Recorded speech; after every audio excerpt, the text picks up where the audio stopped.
ও মালাকুল মাউত, আর কে বেঁচে আছে এই মহাবিশ্বে বল? কেউ আছে নাকি? মালাকুল মাউত বলবে, আল্লাহ কেউ নাই। আপনার কথা মতো মানুষ মারলাম, জিনদের মারলাম, ফেরেশতাদেরও মারলাম, কেউ নাই। একমাত্র শুধুমাত্র আপনি আছেন, আর আপনার হুকুমের গোলাম আমি আজরাইল আছি। সুবহানাল্লাহ পড়েন। কি একটা সময় কাটবে! আল্লাহ আর মালাকুল মাউত ছাড়া কেউ থাকবে না। আল্লাহ বলবে, সবাইকে মারলি, সবাই চলে গেল, সবার মরণ হলো, এবার তোর মরণ। এবার সবাইকে মারলি, এবার তুই একটু মর, তুই একটু মর। কি ভয়ঙ্কর কথা! তুই মর শুনে মালাকুল মাউত কাঁপতে শুরু করবে, খিচুনি উঠে যাবে মালাকুল মাউত। সে বলবে, আল্লাহ সবাই রে মারলাম, আমি মরবো কেন? আমি না মারছি, আমি মরবো কেন? আল্লাহ বলবেন, কুল্লু নাফসিন যায়িকাতুল মাউত। ওরে ভবের রঙ্গ, হবে যে ভঙ্গ, সবই সাধেরই অঙ্গ, তোমার মাটিতে মিলাবে, জন্মিলে মরিতে হবে। ঠিক কি না? কুল্লু নাফসিন যায়িকাতুল মাউত, প্রতিটি আত্মার মৃত্যুর স্বাদ নিতে হবে। Everyone has to take the taste of death. মৃত্যুর স্বাদ প্রত্যেককে আস্বাদন করতে হবে। এটা কেমন? ও মালাকুল মাউত, তুমি মেরেছো তো কি হয়েছে, এবার তোমার মরণের পালা, এবার তুমি মরো। এবার মালাকুল মাউত কাঁপতে থাকবে, কাঁপতে থাকবে। আল্লাহ বলবেন, কেঁপে আর কেঁদে লাভ নাই, জান্নাত জাহান্নামের মাঝ বরাবর একটা জায়গা আছে, আরাফ, ওখানে দাঁড়া। মালাকুল মাউত দাঁড়াবে, আল্লাহ বলবেন, মর, মরে যা, মত, ইয়া মালাকুল মাউত, মর, মরে যা। আল্লাহর ওঙ্কার শুনে মালাকুল মাউত জান্নাত জাহান্নামের মাঝ বরাবর দাঁড়িয়ে বিকট একটা চিৎকার দিবে। বিকট একটা চিৎকার দিয়ে মালাকুল মাউত ওই জায়গায় শেষ। মালাকুল মাউত নাই। বিশ্বনবী বলেন, মালাকুল মাউতের ওই দিনের চিৎকারটা এত ভয়ঙ্কর হবে, ডেঞ্জারাস হবে। ওই চিৎকারের আওয়াজ যদি দুনিয়ার মানুষেরা কান দিয়ে শুনতে পেত, আলাদা করে ইসরাফিলের সিংহায় ফুৎকার দেওয়ার কোনো দরকার লাগতো না। ওই আওয়াজটা শুনে দুনিয়ার মানুষেরা সব কানের পর্দা ফেটে লাশ হয়ে পড়ে যেত। এবার ডানে বায়ে সামনে পেছনে কেউ না, একজন যারা, তিনি কে? সবাই বলেন, তিনি কে? আল্লাহ দুনিয়ার এটাকে বলবেন, ও পৃথিবী, ইয়া আরদু আইনা আশজারুকে, তোর বড় বড় গাছ কই? ইয়া আরদু আইনান হারুকে, ও পৃথিবী, তোর বড় বড় নদীগুলা কই? ইয়া আরদু আইনাল কুসুর, বড় বড় প্রাসাদগুলো কই? হ্যাঁ, বড় বড় প্রাসাদগুলো কোথায়? বড় বড় টাওয়ারগুলো কোথায়? আইনাল মুলুকুল জাবাবেরা, অত্যাচারী রাজাগুলো কোথায়? ক্ষমতার লোভে যারা গদি নিয়ে টানাটানি করতো আর বলতো, ক্ষমতার মালিক আমি, সব ক্ষমতা আমার, আমার রাজত্ব, আমার দাপট, ওই গাদ্দারগুলো কোথায়? আল্লাহ চিৎকার দিয়ে বলবেন, লিমানিল মুলকুল ইয়াউমা লিল্লাহিল ওয়াহিদিল কাহ্হার। আজকে ক্ষমতা কার? সবাই বলেন চিৎকার দিয়ে, ক্ষমতা কার? Who belong the power today? Who belong the kingdom today? আজকে ক্ষমতা কার? আল্লাহ বলবেন, ক্ষমতা কারো না, আসল ক্ষমতার মালিকানা আমি কারো হাতে দেই নাই। আসল ক্ষমতার মালিকানা কার হাতে? দ্বিতীয় ফুৎকার দিলে এই ঘটনা ঘটবে। এবার এমন একটা পরিস্থিতি হয়ে গেল, কিয়ামত হলো, সব শেষ। আছে একজন, তিনি কে? উনি মরবেন, আল হাইয়ুল কাইয়্যুম। উনি কি? শাশ্বত, চিরঞ্জীব, সদা জাগ্রত, সদা সজাগ, তার কোনো ক্ষয় নাই, লয় নাই, অব্যয়, অক্ষয়, স্রষ্টা। আল্লাহু আকবার। দুইটা ফুৎকার দেওয়ার পরে এই ঘটনা ঘটবে, কিন্তু ফুৎকার দেয়া লাগবে কয়টা? দিছে কয়টা? বাকি আছে কয়টা? এবার আবার ইসরাফিলের দরকার আছে না নাই? এবার রব্বুল আলামিন ইসরাফিলকে জীবিত করে দিবে। ইসরাফিলকে আবার রূহ দিয়ে দিবে। পড়েন সুবহানাল্লাহ। রূহুর মালিক কে? রূহ ঢুকায় কে? বের করে কে? রূহ দেখা যায়, ধরা যায়? ইসরাফিলকে আল্লাহ তাআলা রূহ দিবেন, দিয়ে বলবেন, ইসরাফিল তো 3 নম্বর হুইসেল দিয়ে ডিউটি শেষ কর। ডিউটি কয়টা? কথা বলেন, দিয়েছে কয়টা? বাকি কয়টা? ইসরাফিল আবার দাঁড়াবে, আবার হুইসেলটা নিয়ে 2 ঠোঁটের মাঝখানে লাগে, আবার এক হুইসেল মারবে। এই হুইসেল মারার সাথে সাথে মহাবিশ্বে যত প্রাণ আছে আবার সব জীবিত হয়ে যাবে। সুবহানাল্লাহ। আবার মিনহা خلقناكم وفيها نعيدكم ومنها نخرجكم تارة أخرى। মাটি থেকে বানালাম, মাটির কবরে পাঠালাম, আবার মাটি দিয়ে তোমাদেরকে পুনরুত্থান করবে কে? সব উঠবে, সব। সাইয়েদনা আদম থেকে শুরু করে এখন কত 600 কোটি না মানুষ? আমগো আগে গেছে কয় কোটি? কত হাজার কোটি, কত billion billion trillion zillion pillion, হিসাব আছে। আবার আমাদের পরে কত বছর আছে আমরা জানি? সব উঠবে। মিনহা خلقناكم وفيها نعيدكم ومنها نخرجكم تارة أخرى। সব উঠবে। হায়রে কত লম্বা ঘুম দিছিল সবাই। মুমিনরা সবাই কবরে কি দিবে? লম্বা ঘুম। জোরে বলেন কি দিবে? সবচেয়ে বড় ঘুম দিয়েছে সাইয়েদনা আদম আলাইহিস সালামের ছেলে হাবিল। নাম শুনছেন? ওরে মারছিল কে? কথা গণ। এজন্য মারার বিচার দিয়ে আল্লাহ কিয়ামতের দিন বিচার শুরু করবে। রক্তের বিচার আছে না নাই? রক্তের দাগ সহজে শুকায় নাকি? রক্তের বিচার বড় বিচার। আল্লাহ ওই বিচার দিয়ে শুরু করবেন। হাক্কুল্লাহ হাক্কুল ইবাদ। হাক্কুল্লাহর বিচার আল্লাহ শুরু করবেন সালাত দিয়ে। আউয়ালু মা ইউহাসাবু বিহিল আবদু ইয়াউমাল কিয়ামাতি আস-সালাহ। কিয়ামতের দিন হাক্কুল্লাহর প্রথম বিচার হলো সালাত। নামাজ পড়স নাই কে? হাত তুল। আল্লাহ দাঁড় করাবে। আল্লাহ বলবেন সেজদা দে। আমরা যারা সেজদা দিতাম আল্লাহু আকবার বলে সেজদায় লুটিয়ে পড়ব। যারা সেজদা দেয় নাই, সেজদার আন্দোলন করে নাই, সালাত প্রতিষ্ঠার আন্দোলনে নামে নাই, ওরাও আমাদের মতো সেজদা দিতে চাইবে, পারবে নাকি? ওদের পিঠটারে লোহার মতো শক্ত করে দিবে কে? يوم يكشف عن ساق ويدعون إلى السجود فلا يستطيعون।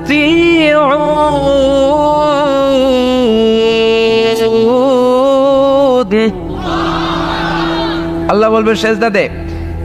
পা দেখিয়ে বলবে এক প্ল্যাটফর্মের মধ্যে সবাই দাঁড়িয়ে যা, সেজদায় লুটিয়ে পড়। আমরা আল্লাহু আকবার বলে সেজদায় দিব। যারা সেজদা দেয় না ওরা দিতে পারবে নাকি? চেষ্টা করেও পিঠটারে বাঁকা করা যায় না। আর এখন যাইতে চায় না মসজিদে, ডাকায় দেখলা, ঠিক কি না? সালাত দিয়ে হবে হাক্কুল্লাহর বিচার, হাক্কুল ইবাদের বিচার হবে রক্তের বিচার। অন্যায় ভাবে একজন আরেকজন রে মারছে, এই বিচার আছে না নাই? অনেক বিচার দুনিয়ায় হয় নাই, কিন্তু আখিরাতে বিচার আছে না নাই? যে বিচারপতি বিচারের রায় দিছে ওই বিচারপতিরও বিচার আছে না নাই? সবচেয়ে বড় বিচারপতিটার নাম কে? অন্যায় ভাবে ক্রস ফায়ার হলে ওইটার বিচার সেদিন করবে কে? অন্যায় ভাবে গুম হলে বিচার করবে কে? পত্রিকায় কত লাশ দেখি, চোখ বাঁধা, মুখ বাঁধা, হাত দুইটাও পিছনে বাঁধা, শরীরটা পানির মধ্যে থেকে থেকে ফুলে এরকম মোটা হয়েছে, রাতের অন্ধকারে মেরে ফেলা হয়েছে, কেউ দেখে না, দেখেছে কে? সেদিন সব বিচার হবে। রক্তের বিচার বড় বিচার।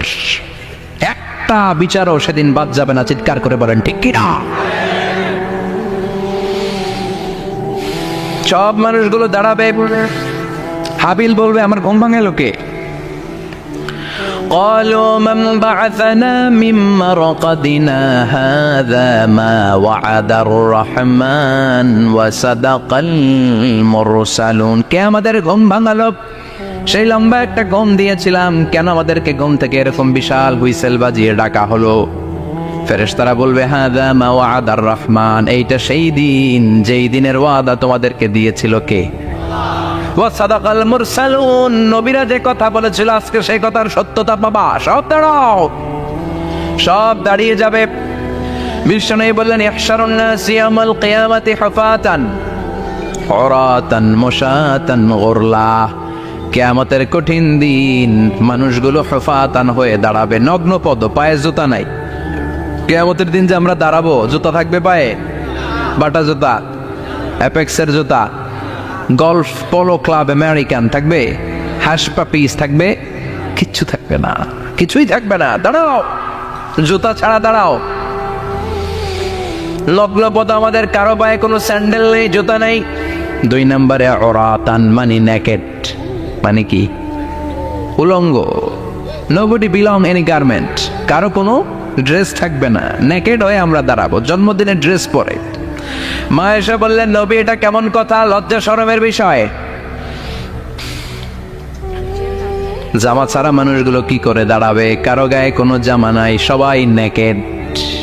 Don't they feel any shine, don't they feel any shame? লজ্জা হবে না সেদিন? লজ্জা নাই, শরম নাই? বিষ্ণু বললেন, আয়েশা আজকের দিনটা তুমি যেমন ভাবে কাটাচ্ছ ওই দিন তো এই দিনের মতো না, ওইটা হবে ভয়ঙ্কর দিন, কেউ কাউরে চিনবে।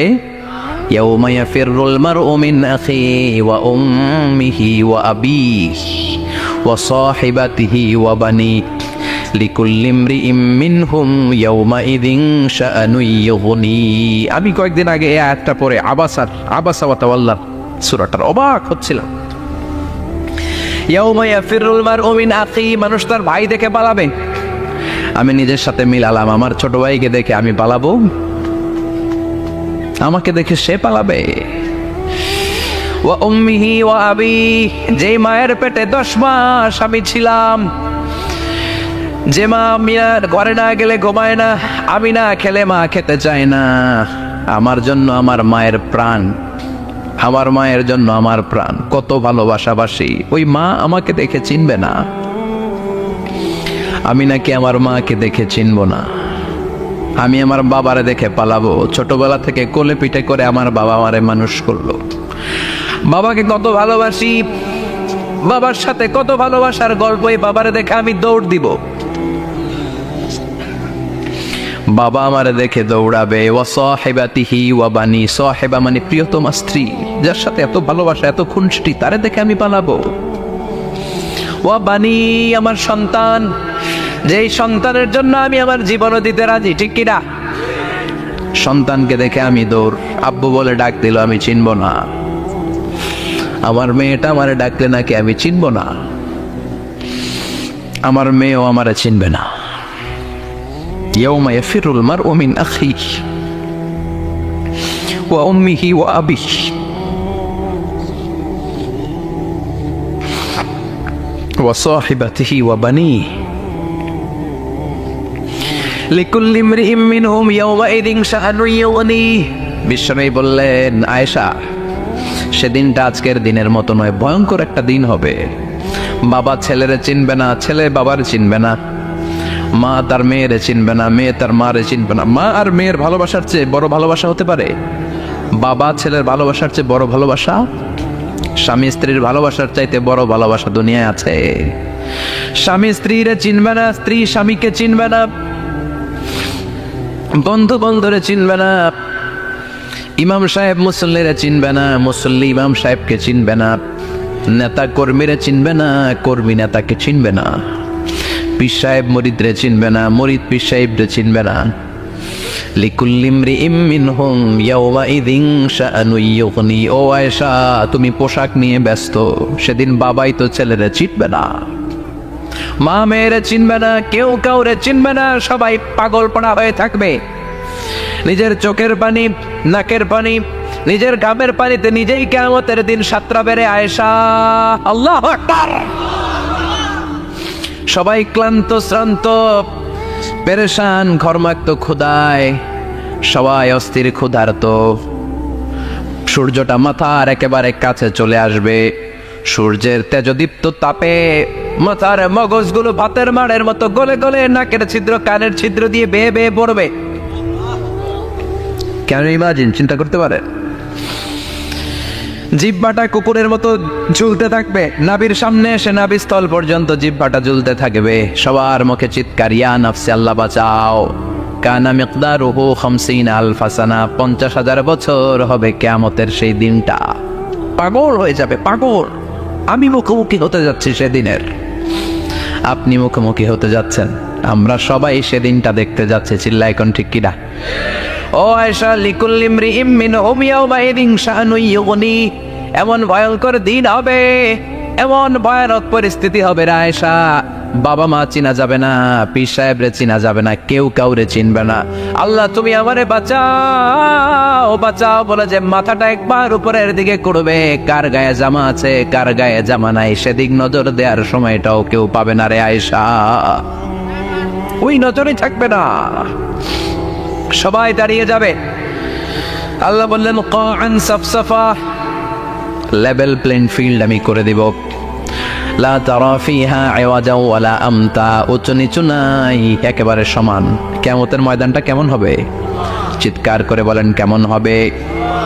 সমান হবে, সবাই দাঁড়াবে। পাগল পড়া হয় আর দাঁড়াতে পারে না। কতক্ষণ দাঁড়াবো আমরা?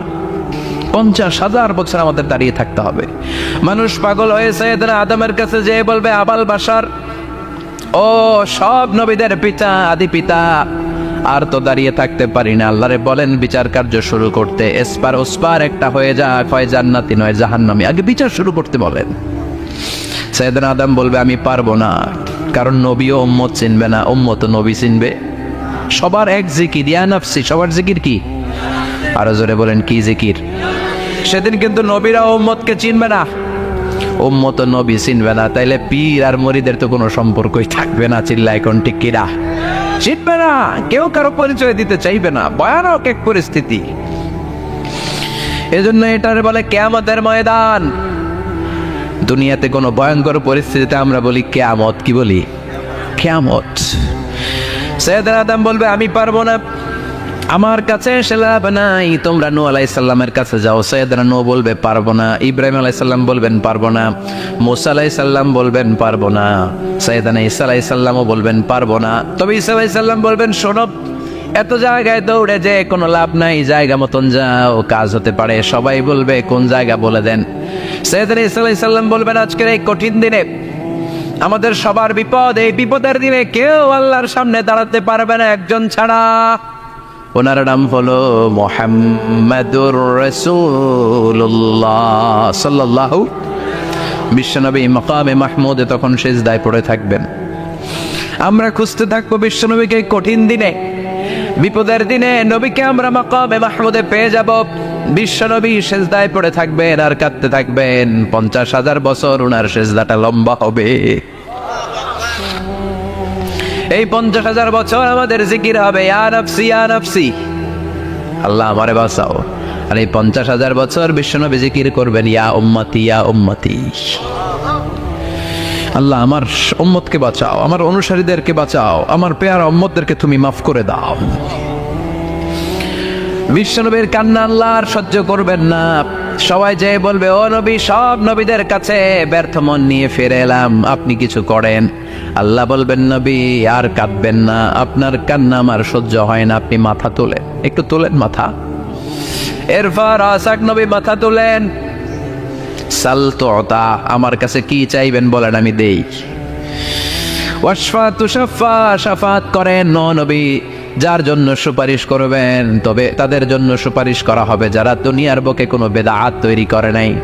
বিশ্বনবী যা যা শিখিয়েছিলেন ইসলামটারে ওইভাবে মেনেছে, নতুন কিছু ঢুকায় নাই। এদের জন্য বিশ্বনবী দাঁড়িয়ে সুপারিশ করা শুরু করে দিবে। কবুল করবে কে? ওয়াশফা তুশাফা, নবী সুপারিশ করেন, আমি কবুল করে নেব। বিশ্বনবী দাঁড়িয়ে বলবেন মাবুদ লিকুল্লি নবীন দাওয়া মুস্তাজাবা, এই দুনিয়াতে সব নবীকে আপনি স্পেশাল একটা দোয়া করার অনুমতি দিয়েছেন, দোয়াটা করলেই কবুল করে নিয়েছেন। আর ওই স্পেশাল দোয়াটা দুনিয়ার সব নবীরা দুনিয়ার বুকেই করেছে, একমাত্র আমি করি নাই। সুবহানাল্লাহ বলেন।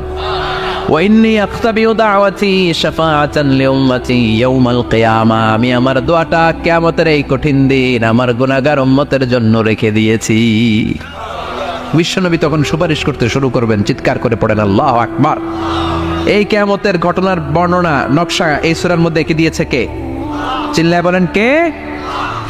এরপরে আল্লাহ বললেন ফাআম্মা মান ফাকুলাত মাওয়াজিনুহু ফাহুয়া ফি ঈশাতির রাদিয়াহ ওয়া আম্মা মান খাফফাত মাওয়াজিনুহু ফাউম্মুহু হাওিয়াহ ওয়া মা আদরাকা মা হিয়া নারুন হামিয়া। পড়েন আল্লাহু আকবার। সবাই আমরা দাঁড়িয়ে যাব, বিশ্বনবী সুপারিশ শুরু করবেন, বিচার শুরু হয়ে যাবে। فأما من ثقلت موازينه فهو في عيشة راضية। বিশাল আল্লাহ বিচার কার্যক্রম শুরু করবেন, মিজানের পাল্লা বসাবেন। কি বসাবেন?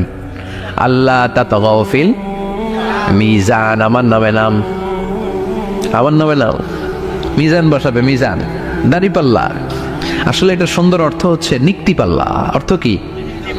দাড়ি পাল্লা ছিলেন, আলু বিক্রি করে, লাউ বিক্রি করে, চাল মাপে, ডাল মাপে, দাড়ি পাল্লা দিয়ে। কি দিয়ে? কিন্তু কেয়ামতের এটা হবে নিক্তি পাল্লা। নিক্তি পাল্লা দিয়ে স্বর্ণ মাপে। কি মাপে?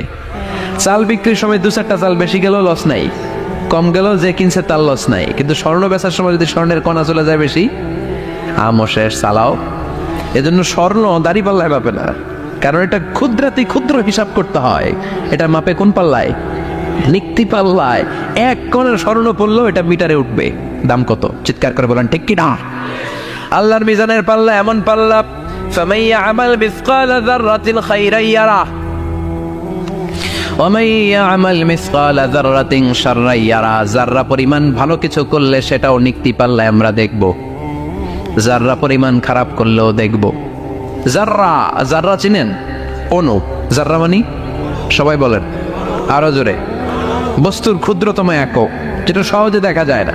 যাররা বুঝাই আমি এভাবে, শীতের দিন টিনের ঘর আছে কাদের? দেখি হাত তোলেন তো। টিনের ঘর, মাশাআল্লাহ, আপনারা সুখী মানুষ, হাত নামান। বিল্ডিং এর বাড়ির চেয়ে টিনের ঘরে কিন্তু সুখ বেশি, জানেন? অনেক সুখ। টিনের ঘরে চালের মধ্যে ছিদ্র থাকে না, কথা কয় না। শীতের দিন সকালে দেখবেন ওই ছিদ্র দিয়ে সূর্যের একটা চিকন সূর্যের রশ্মি ঢুকে, পুরো ঘর অন্ধকার, কিন্তু ওই জায়গাটাতে ছিদ্র, সূর্যের আলোটা চিকন হয়ে পড়ে নিচে, দেখছেন? ওটার কাছে যাবেন, কাছে গেলে দেখবেন ছোট ছোট ছোট ছোট ধূলিকণা দেখা যায়। অন্য কোথাও এগুলো দেখা যায় না, কিন্তু ওইটা, ওই চিকন ছিদ্রটা সামনে দাঁড়ালে ধূলিগুলো উঠতেছে, দেখছেন? ওইটাকে আরবিতে বলে যাররা।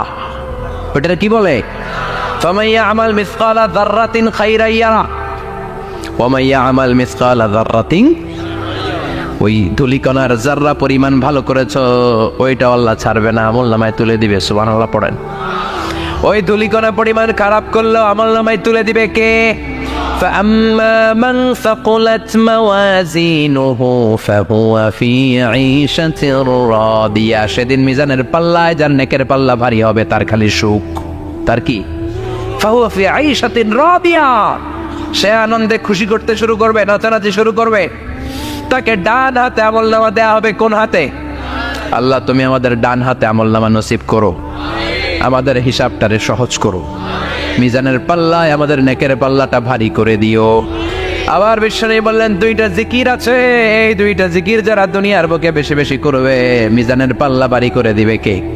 কালিমাতান হাবিবাতান ইলার রহমান খাফিফাতান আলাল লিসান সাকিলাতান ফিল মিজান। 2টা জিকির আছে, এই জিকির আল্লাহর বড্ড প্রিয়, কিন্তু জিহ্বায় উচ্চারণে একেবারে হালকা, কিন্তু মিজানের পাল্লায় ওজন হবে অনেক বেশি।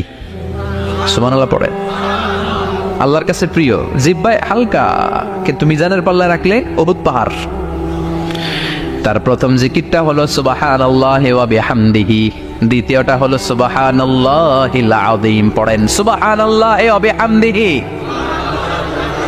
সুবহানাল্লাহিল আযীম।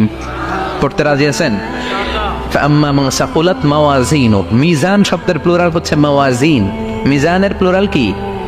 ফাম্মা মান সাকুলাত মাওয়াজিনুহু, যাদের মিজানের পাল্লা ভারী হয়ে যাবে তাদেরকে ডান হাতে আমলনামা দিবে কে? আল্লাহ তুমি আমাদেরকে ডান হাতে আমলনামা দিও, আমাদের হিসাবটা সহজ করে দিও, আমাদের বিচার তুমি করতে যেও না। রোজ হাসরে হে আল্লাহ আমার করোনা বিচার, আল্লাহ করোনা বিচার। বিচার করলে আমাদের বাঁচার উপায় আছে। বিষ্ণু বলেন, মান নুকিশা উযযিবা। সেদিন আল্লাহ যার নুকিশা মানে নিকাশ করবেন, হিসাব নিকাশ। মান নুকিশা উযযিবা, যার হিসাব নিকাশ আল্লাহ নিতে শুরু করবে, উযযিবা তার শাস্তি দিবে, ধরে ছাড়বে। আর যারে মাফ করে দিবে তার আনন্দের শেষ নাই, ঠিক কিনা? রোজ হাসরে হে আল্লাহ আমার করোনা বিচার, আল্লাহ করোনা বিচার। এটা কিন্তু দোয়া, জানেন?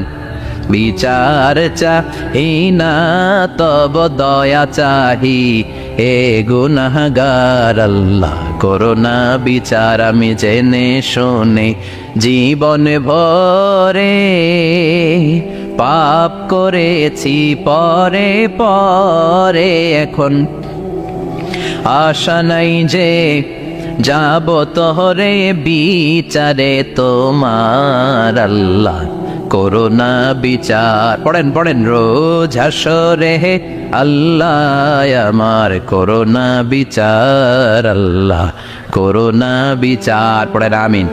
আমাদের আমলনামা ডান হাতে দিয়ে দিও, পড়েন আমিন।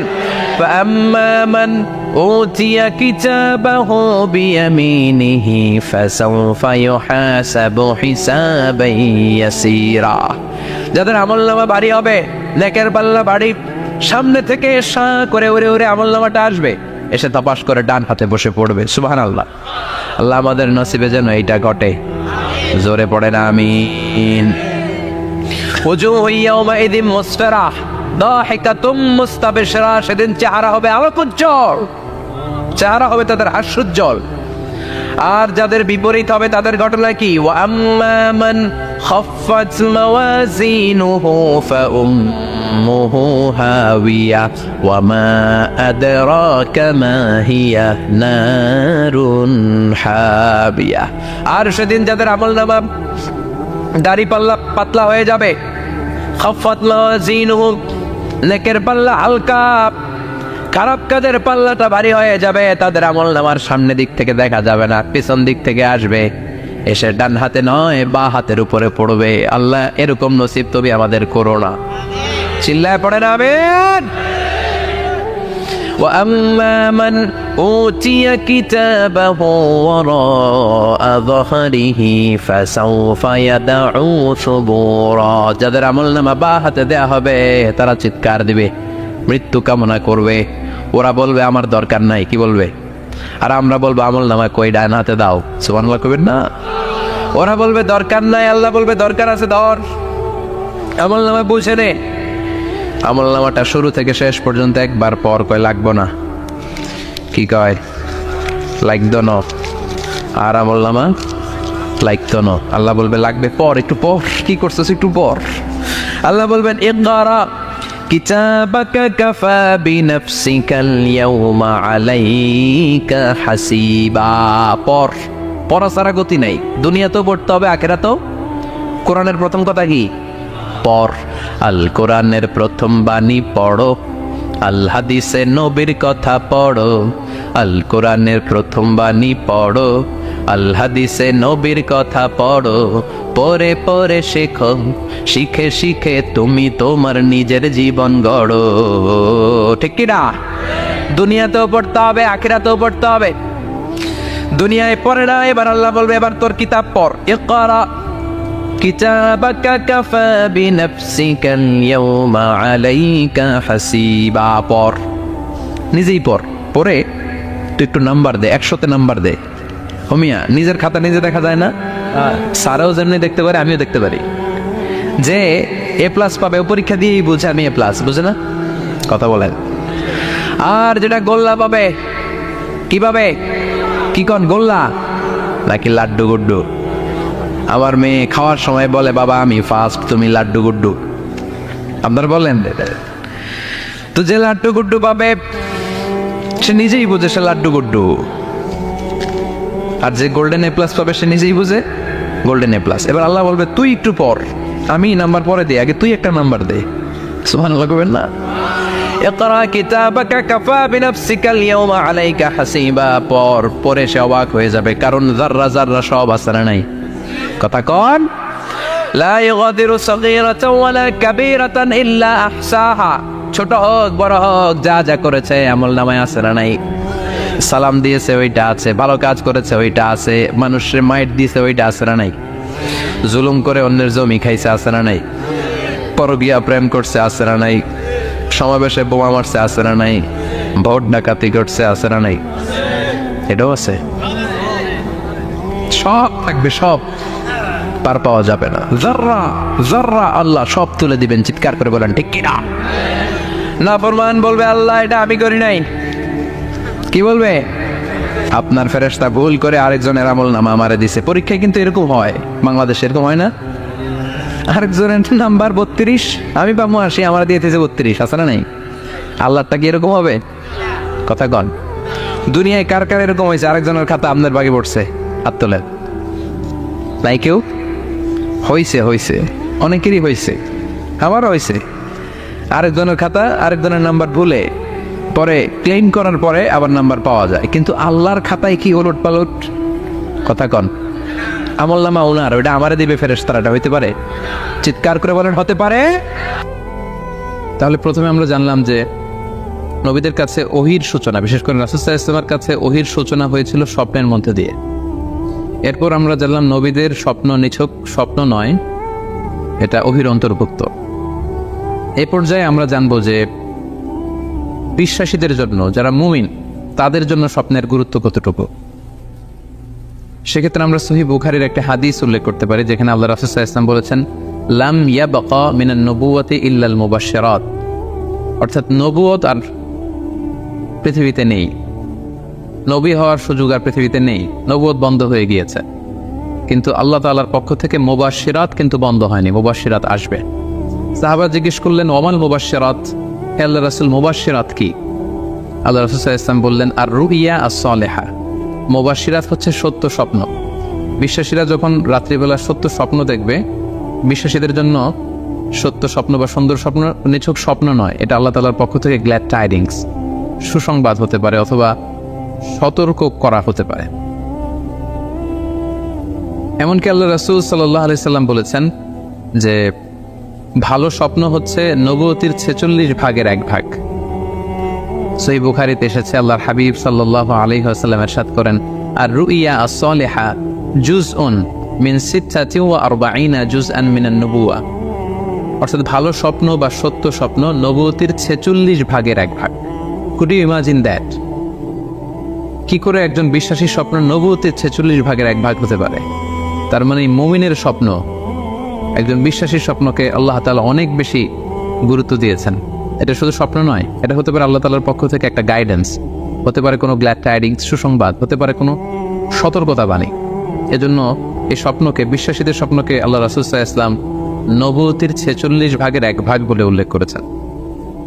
কেন তিনি বিশ্বাসীদের স্বপ্নকে নবুয়তির 46 ভাগের 1 ভাগ বলে উল্লেখ করলেন? এর কারণ হচ্ছে, আমরা জানি যে আল্লাহ রাসূল সাল্লাল্লাহু আলাইহি সাল্লাম তিনি নবী হয়েছিলেন কত বছর বয়সে? জি, 40 বছর বয়সে। এবং তিনি পৃথিবী থেকে ইন্তেকাল করেছিলেন 63 বছর বয়সে, অর্থাৎ ওনার নবুয়তির পুরো ডিউরেশনটা ছিল 23 বছর। তাহলে নবুয়তির সময়সীমা ডিউরেশন ছিল 23 বছর, আর নবুয়তি প্রাপ্তির আগে তিনি টানা 6 মাস শুধু স্বপ্ন দেখতেন। তাহলে এই 6 মাসকে যদি আমরা 23 বছর দিয়ে 23 বছরের উপর ভাগ করি, তাহলে এটা 46 ভাগের 1 ভাগ হয়। এবং সে কারণে আল্লাহ রাসূল সাল্লাল্লাহু আলাইহি সাল্লাম সত্য স্বপ্নকে নবুয়তির 46 ভাগের 1 ভাগ বলে ঘোষণা করেছেন। এই পর্যায়ে আমরা জানবো স্বপ্নের প্রকার ভেদের ব্যাপারে। খুব সোজা সাপটা যদি বলতে হয়, তাহলে বলতে হবে যে স্বপ্ন হচ্ছে 3 প্রকার। একটা হচ্ছে আল্লাহ তাআলার পক্ষ থেকে, যেটা আল্লাহ দেখান। আরেকটি হচ্ছে শয়তানের পক্ষ থেকে, যেটি শয়তান মানুষকে দেখায়। আরেকটি হচ্ছে নিজের পক্ষ থেকে, অর্থাৎ সারাদিন আপনি যেটা নিয়ে কনসার্ন, সারাদিন আপনি আপনার চিন্তা ভাবনার মধ্যে যেই জিনিসটাকে স্থান দেন, সেটাই আপনি রাত্রিবেলা দেখেন। অর্থাৎ দিনের বেলা হয়তো কেউ খেলাধুলা নিয়ে খুব ব্যস্ত, সে খুব ফুটবল পছন্দ করে, সারাদিন ফুটবল খেলে। দেখা যাবে যে রাতের বেলাও সে স্বপ্নে দেখছে যে সে ফুটবল খেলছে, অথবা স্টেডিয়ামে যে সে ফুটবল খেলা দেখছে। দিনের বেলা হয়তো সে বাজারে যে ব্যবসা বাণিজ্য করে, রাতেও হয়তো দেখা যাচ্ছে সে যে জিনিসপত্র কিনছে, দরদাম করছে, সেটা তার পক্ষ থেকে।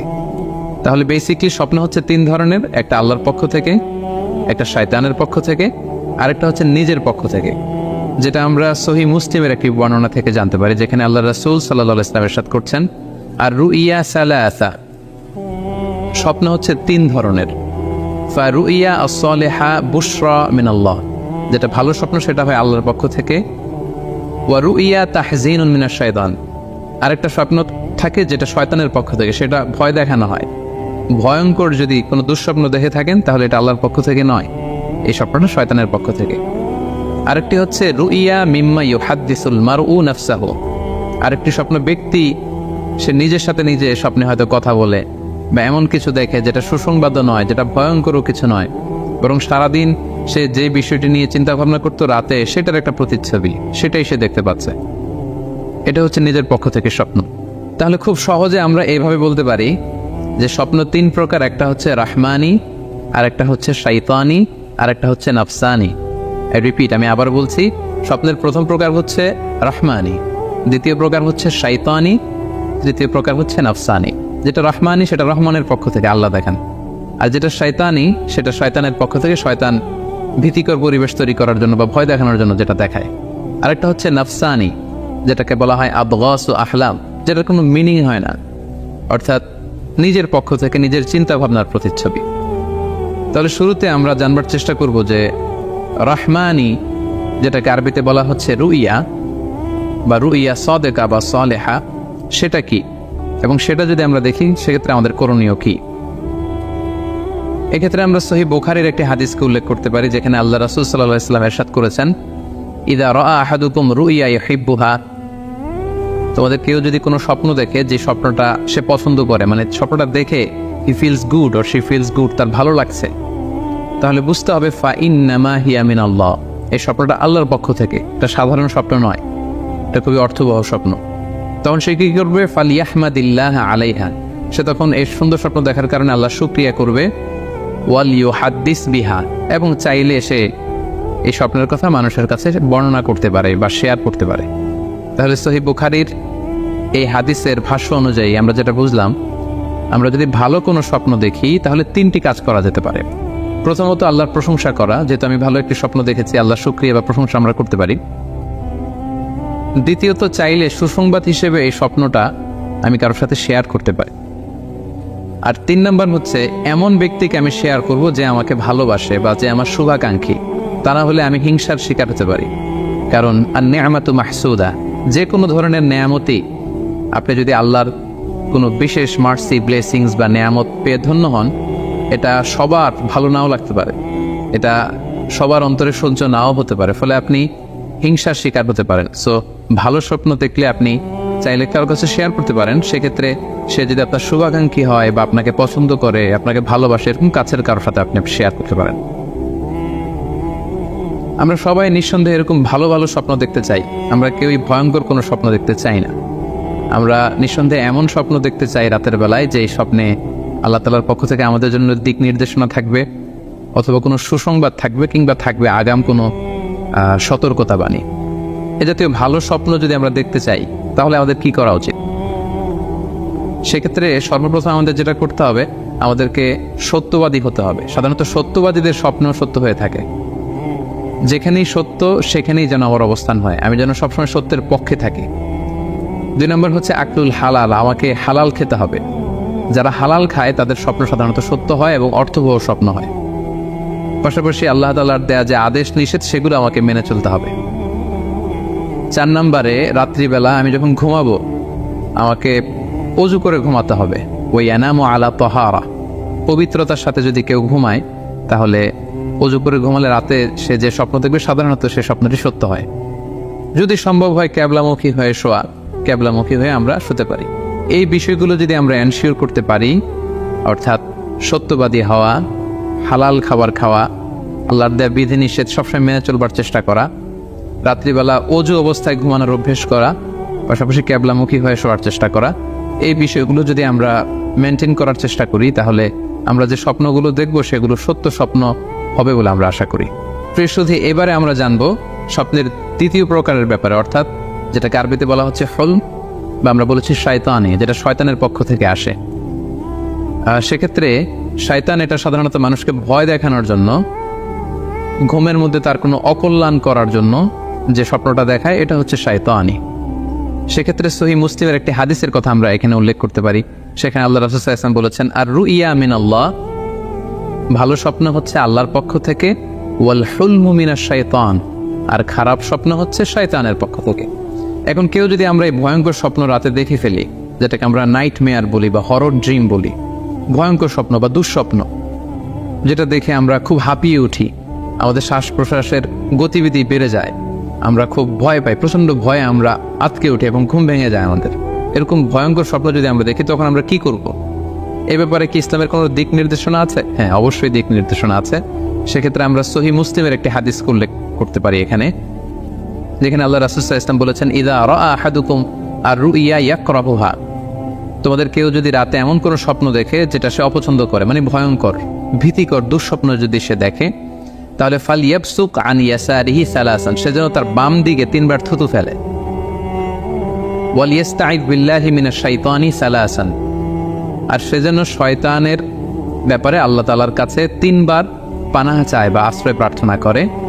ওয়ালিয়াতাহাওয়াল আন জামবিহি আল্লাযী কানা আলাই, আর যে পাশে হয়ে সে শুয়েছিল সে পাশ চেঞ্জ করে অন্য পাশ হয়ে যেন সে ঘুমায়। সুবহানাল্লাহি বিহামদি, কত চমৎকার দিক নির্দেশনা। এবং সুনানে ইবনু মাজায় আরও একটি সহিহ হাদিস আমরা এখানে উল্লেখ করতে পারি, যেখানে আল্লাহ রাসূল সাল্লাল্লাহু আলাইহি ওয়াসাল্লাম বলেছেন, ইযা রাআ আহাদুকুম রুইয়া ইয়াকরাহুহা, কেউ যদি রাতে খারাপ বা ভয়ঙ্কর কোনো স্বপ্ন দেখে, ফালিয়াতাহাওয়াল, সে যেন তার বিছানা চেঞ্জ করে নেয়, জায়গা চেঞ্জ করে নেয়। অর্থাৎ সে যে বিছানায় শুয়েছিল সেখানে না, সে অন্য কোথাও শোবে, অথবা যেই টার্নে শুয়েছিল অন্য টার্নে চলে যাবে, ডানে হলে বায়ে, বায়ে হলে ডানে। ওয়ালিয়াতফুল আন ইয়াসারিহি সালাসান, এবং তার বাম দিকে যেন সে 3 বার থুতু ফেলে। ওয়ালিয়াসআলিল্লাহ মিন খায়রিহা ওয়ালিয়াতাআওয়াজ মিন শাররিহা, এবং সে যেন এই স্বপ্নের ভালো দিকটা আল্লাহ তাআলার কাছে কামনা করে, এবং এই স্বপ্নের মন্দ বা অকল্যাণকর দিক থেকে যেন সে আল্লাহ তাআলার কাছে পানাহ চায়। সম্মানিত সুধী মণ্ডলী, এই হাদিস দুটির আলোকে আমরা বুঝতে পারি যে কেউ যদি হরর ড্রিম বা নাইটমেয়ার, যেটাকে আমরা দুঃস্বপ্ন বা ভয়ঙ্কর স্বপ্ন বলছি, এই ধরনের স্বপ্ন অনেকেই দেখে থাকে এবং আমাদের কাছে প্রায়ই বলে যে সে দুঃস্বপ্ন দেখে রাতের বেলা, ভয়ে সে ভটকে যায়, আতকে ওঠে, ঘুম ভেঙে যায়। এ জাতীয় দুঃস্বপ্ন যদি আপনারা কেউ দেখেন, সেক্ষেত্রে এই হাদিসের আলোকে আমরা বলতে পারি যে আপনি 6টি কাজ করবেন। 1 নম্বর হচ্ছে আপনি বাম দিকে 3 বার থুতু ফেলবেন। 2 নম্বর হচ্ছে 3 বার আপনি তাআউজ পড়বেন, অর্থাৎ আপনি পড়তে পারেন আউযু বিল্লাহি মিনাশ শাইতানির রাজিম, অর্থাৎ হে আল্লাহ, আমি বিতাড়িত শয়তানের ব্যাপারে আপনার কাছে পানাহ চাচ্ছি। অথবা আপনি পড়তে পারেন আউযু বিল্লাহি মিন শাররিহা, হে আল্লাহ, আমি এই শয়তানের অকল্যাণকর বা যে এভিল সাইড আছে, খারাপ দিক আছে, এই ব্যাপারে আমি আপনার কাছে পানাহ চাচ্ছি। 3 বার আপনি এটা পড়বেন। 3 নম্বরে আপনি যদি আপনার ঘুমকে আবারও কন্টিনিউ করতে চান, তাহলে বা দিকে থেকে যদি স্বপ্ন দেখেন, তাহলে আপনি ডান দিকে টার্ন করবেন। আপনি ডান কাতে ঘুমাচ্ছিলেন এরকম যদি হয়, তাহলে বাম দিকে আপনি সরে যাবেন, অথবা যেখানে শুয়েছিলেন ওই জায়গাটা চেঞ্জ করে অন্য কোথাও শোবেন। 4 নম্বর হচ্ছে আপনি যদি ঘুম আর কন্টিনিউ করতে না চান, তাহলে আপনি অজু করে ফেলবেন। তাৎক্ষণিক আপনি আপনার ঘুম যদি আপনি কন্টিনিউ করতে না চান, অজু করে ফেলবেন এবং 2 রাকাত সালাত আদায় করবেন। 5 নাম্বার হচ্ছে এই স্বপ্ন আপনি কারোর সাথে শেয়ার করবেন না। এ ব্যাপারে আমরা সামনে বিস্তারিত বলছি। ভয়ঙ্কর স্বপ্ন দেখলে সাধারণত কারোর সাথে শেয়ার করবেন না। যদি শেয়ার করতে হয়, তাহলে প্রলিফিক স্কলার, ভালো আলেম, যার এলেম আছে, যার আমল আছে, এরকম লোক, কিংবা আপনার ওয়েল উইশার যারা আছে, আপনার শুভাকাঙ্ক্ষী, এরকম কারোর সাথে শেয়ার করতে পারেন। 6 নাম্বার, যদি সুযোগ হয় আপনি কিছু চ্যারিটি করে যেতে পারেন, দান করে যেতে পারেন, কারণ সাদাকাতু তারুদ্দুল বালা, দান করলে, চ্যারিটি করলে এটা মানুষের বিপদ বা বালা মুসিবতকে দূর করে দেয়। এ পর্যায়ে আমরা শুনবো স্বপ্নের 3 নম্বর প্রকারের ব্যাপারে, অর্থাৎ যেটাকে আমরা বলেছিলাম আদগাস আহলাম বা নাফসানি। এটা আল্লাহ তাআলাও দেখান না, যেটা শয়তানও ভয় দেখানোর জন্য দেখায় না, বরং এটা আমার চিন্তা ভাবনার প্রতিচ্ছবি। এটা সাধারণত অর্থহীন স্বপ্ন আমরা বলে থাকি, এটার কোনো অর্থ হয় না, বা আমার কল্পনা প্রসূত স্বপ্ন। সারাদিন আমি যেটা নিয়ে ভাবি, যেটা নিয়ে আমি কনসার্ন বা টেন্সড, ওইটাই আমি রাতের বেলায় দেখছি। এ জাতীয় স্বপ্ন যদি আমরা দেখি, তাহলে এই স্বপ্নের কোনো অর্থ নেই, এটাতে কোনো দিক নির্দেশনা নেই, এটা সাধারণত অর্থহীন এবং কল্পনাপ্রসূত স্বপ্ন হয়ে থাকে। এই স্বপ্নের কোনো ব্যাখ্যা হয় না। সম্মানিত সুধী, এ পর্যায়ে আমরা জানবো যে কোন স্বপ্নের ব্যাখ্যার প্রয়োজন হয় এবং কোন স্বপ্নের কোনো ব্যাখ্যার প্রয়োজন হয় না। সাধারণত ব্যাখ্যা প্রয়োজন হয় কি হয় না, এদিক থেকে স্বপ্ন 2 ধরনের। এক হচ্ছে সরিহ, মানে ডিরেক্ট ড্রিম, যেটা সুস্পষ্ট, অর্থাৎ রাতে আপনি যা স্বপ্নে দেখেছেন দিনের বেলা সেটাই ঘটতে দেখেছেন। আপনি রাতে স্বপ্ন দেখলেন আপনার কোনো একজন কাছের লোক মারা গিয়েছে, এরপরের দিন আপনি শুনলেন আসলেই সেই ব্যক্তিটি মারা গিয়েছে। অথবা রাতের বেলা আপনি কোনো একটা ঘটনা দেখলেন, তারপরের দিন সেই ঘটনাটাই আপনি ঘটতে দেখলেন। এটাকে বলা হয় ডিরেক্ট ড্রিম, মানে সুস্পষ্ট এবং সরিহ, একেবারে স্পষ্ট স্বপ্ন। এটার কোনো ব্যাখ্যার প্রয়োজন হয় না, কারণ আপনি যা দেখেছেন সেটাই ঘটেছে। আরেকটা প্রকার হচ্ছে গায়রু সরিহ, মানে যেটা স্পষ্ট নয়, ইনডিরেক্ট ড্রিম, যেটা অস্পষ্ট। এটা হচ্ছে সিম্বলিক বা আইকনিক ড্রিম। আপনি এমন অস্পষ্ট, আইকনিক বা এমন কিছু সিম্বল দেখেছেন রাতে ঘুমের ঘোরে স্বপ্নে, যেটা থেকে সুস্পষ্ট আসলে কিছু বোঝা যায় না, বরং এখানে একটা সিম্বল আছে, এখানে একটা প্রতীক আছে বা আইকন আছে। এই জাতীয় যে স্বপ্নগুলো আছে সাধারণত এগুলোর ব্যাখ্যার প্রয়োজন হয়, যেহেতু আপনি বুঝতে পারছেন না যে এটা দিয়ে আসলে কি বোঝানো হচ্ছে। সম্মানিত সুধী, এ পর্যায়ে আমরা জানার চেষ্টা করব যে সত্য স্বপ্নের আলামত কি কি, অর্থাৎ কিভাবে বুঝবো যে আমি যে স্বপ্নটা দেখেছি এই স্বপ্নটা সত্য কিনা বা অর্থবহ কিনা। অনেকে আমাদের কাছে জানতে চায় যে আমি এই স্বপ্নটা দেখেছি, এটা কি সত্য স্বপ্ন, এটা কি অর্থবহ স্বপ্ন, বা এটা কি আল্লাহর পক্ষ থেকে কোনো গাইডেন্সমূলক বা দিক নির্দেশনা বা সুসংবাদমূলক স্বপ্ন। কিভাবে আমরা বুঝতে পারি? কিছু আলামত রয়েছে, কিছু নিদর্শন রয়েছে যেগুলোর আলোকে কিন্তু আমরা সহজেই বুঝতে পারি যে স্বপ্নটা সত্য কিনা। সুনানে আবু দাউদের এক বর্ণনায় আল্লাহ রাসূল সাল্লাল্লাহু আলাইহি ওয়াসাল্লাম ইরশাদ করেছেন, আসদাকুন নাসি রুইয়া আসদাকুহুম হাদিসা। যে ব্যক্তি সত্য কথা বলে বেশি, তার স্বপ্ন সত্য হয় বেশি। তাহলে সহজে আমরা বুঝলাম, আপনি যদি সত্যবাদী হন সাধারণত আপনার স্বপ্নগুলো জেনারেলি সত্য হবে। সেক্ষেত্রে সত্য স্বপ্ন বা অর্থবহ স্বপ্ন চেনার প্রথম আলামত হচ্ছে এই স্বপ্ন দেখে আপনার ভাল লাগবে। You feel good after seeing the dream. আপনি স্বপ্ন দেখার পরে আপনার খুব স্বস্তি লাগবে, আপনার ভালো লাগবে, আপনার কাছে স্বপ্নটা পছন্দ হবে, খুব ভালো লাগবে স্বপ্নটা। যদি এরকম ফিলিং হয় আপনার, তাহলে আপনি বুঝবেন এই স্বপ্নটা সত্য ছিল এবং অর্থবহ ছিল। 2 নম্বর হচ্ছে true dreams are very short and concise. সত্য স্বপ্ন খুবই শর্ট হয়, কনসাইজ হয়। আরবিতে যেটাকে বলা হয় ওয়াদিহা জালিয়া, খুবই শর্ট, স্পষ্ট, ক্লিয়ার এবং কনসাইজ। অনেকে রাতে অনেক লম্বা লম্বা স্বপ্ন দেখে, লম্বা এপিসোড দেখে, একটার পর একটা ঘটনা দেখতে থাকে, মুভির মতো লম্বা লম্বা ঘটনা সে দেখতে থাকে। এই জাতীয় লম্বা লম্বা ঘটনা যদি আপনি দেখে থাকেন রাতে, বা এপিসোড আকারে একটার পর একটা ঘটনা যেটার সাথে কোনো মিল নেই, এই জাতীয় স্বপ্নের সাধারণত কোনো অর্থ হয় না, এগুলো অর্থবহ স্বপ্ন নয়। অর্থবহ স্বপ্ন চেনার 3 নম্বর আলামত বা সাইন হচ্ছে রিপিটেশন। অর্থাৎ একই স্বপ্ন যদি আপনি বারবার দেখেন তাহলে বুঝতে হবে এটা অর্থবহ স্বপ্ন, এবং এটার মাধ্যমে আল্লাহ তাআলা আপনাকে কোনো দিক নির্দেশনা বা গাইডেন্স দিতে যাচ্ছেন। আপনাকে বোঝার চেষ্টা করতে হবে যে আসলে আল্লাহ তাআলা আপনাকে কি বোঝাতে যাচ্ছেন। তাহলে 3 নম্বর হচ্ছে রিপিটেশন। বারবার যদি কোনো স্বপ্ন দেখেন, এই স্বপ্নটা সত্য হবে এবং অর্থবহ হবে। এটা নট নেসেসারি যে আপনি একাই বারবার দেখেন। একজন মানুষ একটা স্বপ্ন বারবার দেখলে যেমনি অর্থবহ, পাশাপাশি একই স্বপ্ন যদি অনেকে দেখে তাহলে সেই স্বপ্নটাও অর্থবহ। অর্থাৎ আপনি একটা স্বপ্ন প্রায় দিন দেখেন, তাহলে বোঝা যাচ্ছে এটা অর্থবহ স্বপ্ন। অথবা একটা স্বপ্ন অনেক লোক একসাথে দেখেছে, তারপরের দিন একে অপরের সাথে শেয়ার করে বোঝা গেল যে সবাই একই স্বপ্ন দেখেছে, তাহলে বোঝা যাবে এটা সাধারণ স্বপ্ন নয়, এটা অর্থবহ স্বপ্ন, মিনিংফুল স্বপ্ন। যেমন এক্ষেত্রে আমরা লাইলাতুল কদরের একটা হাদিসের কথা উল্লেখ করতে পারি। সহিহ বুখারীতে এসেছে, রমাদান মাসে সাহাবারা স্বপ্ন দেখলেন, অনেক সাহাবা একসাথে স্বপ্ন দেখলেন যে ওনাদেরকে বলা হচ্ছে রমাদানের শেষ দশকের শেষ 7 দিনের যে কোনো একদিন কদর হয়ে যেতে পারে।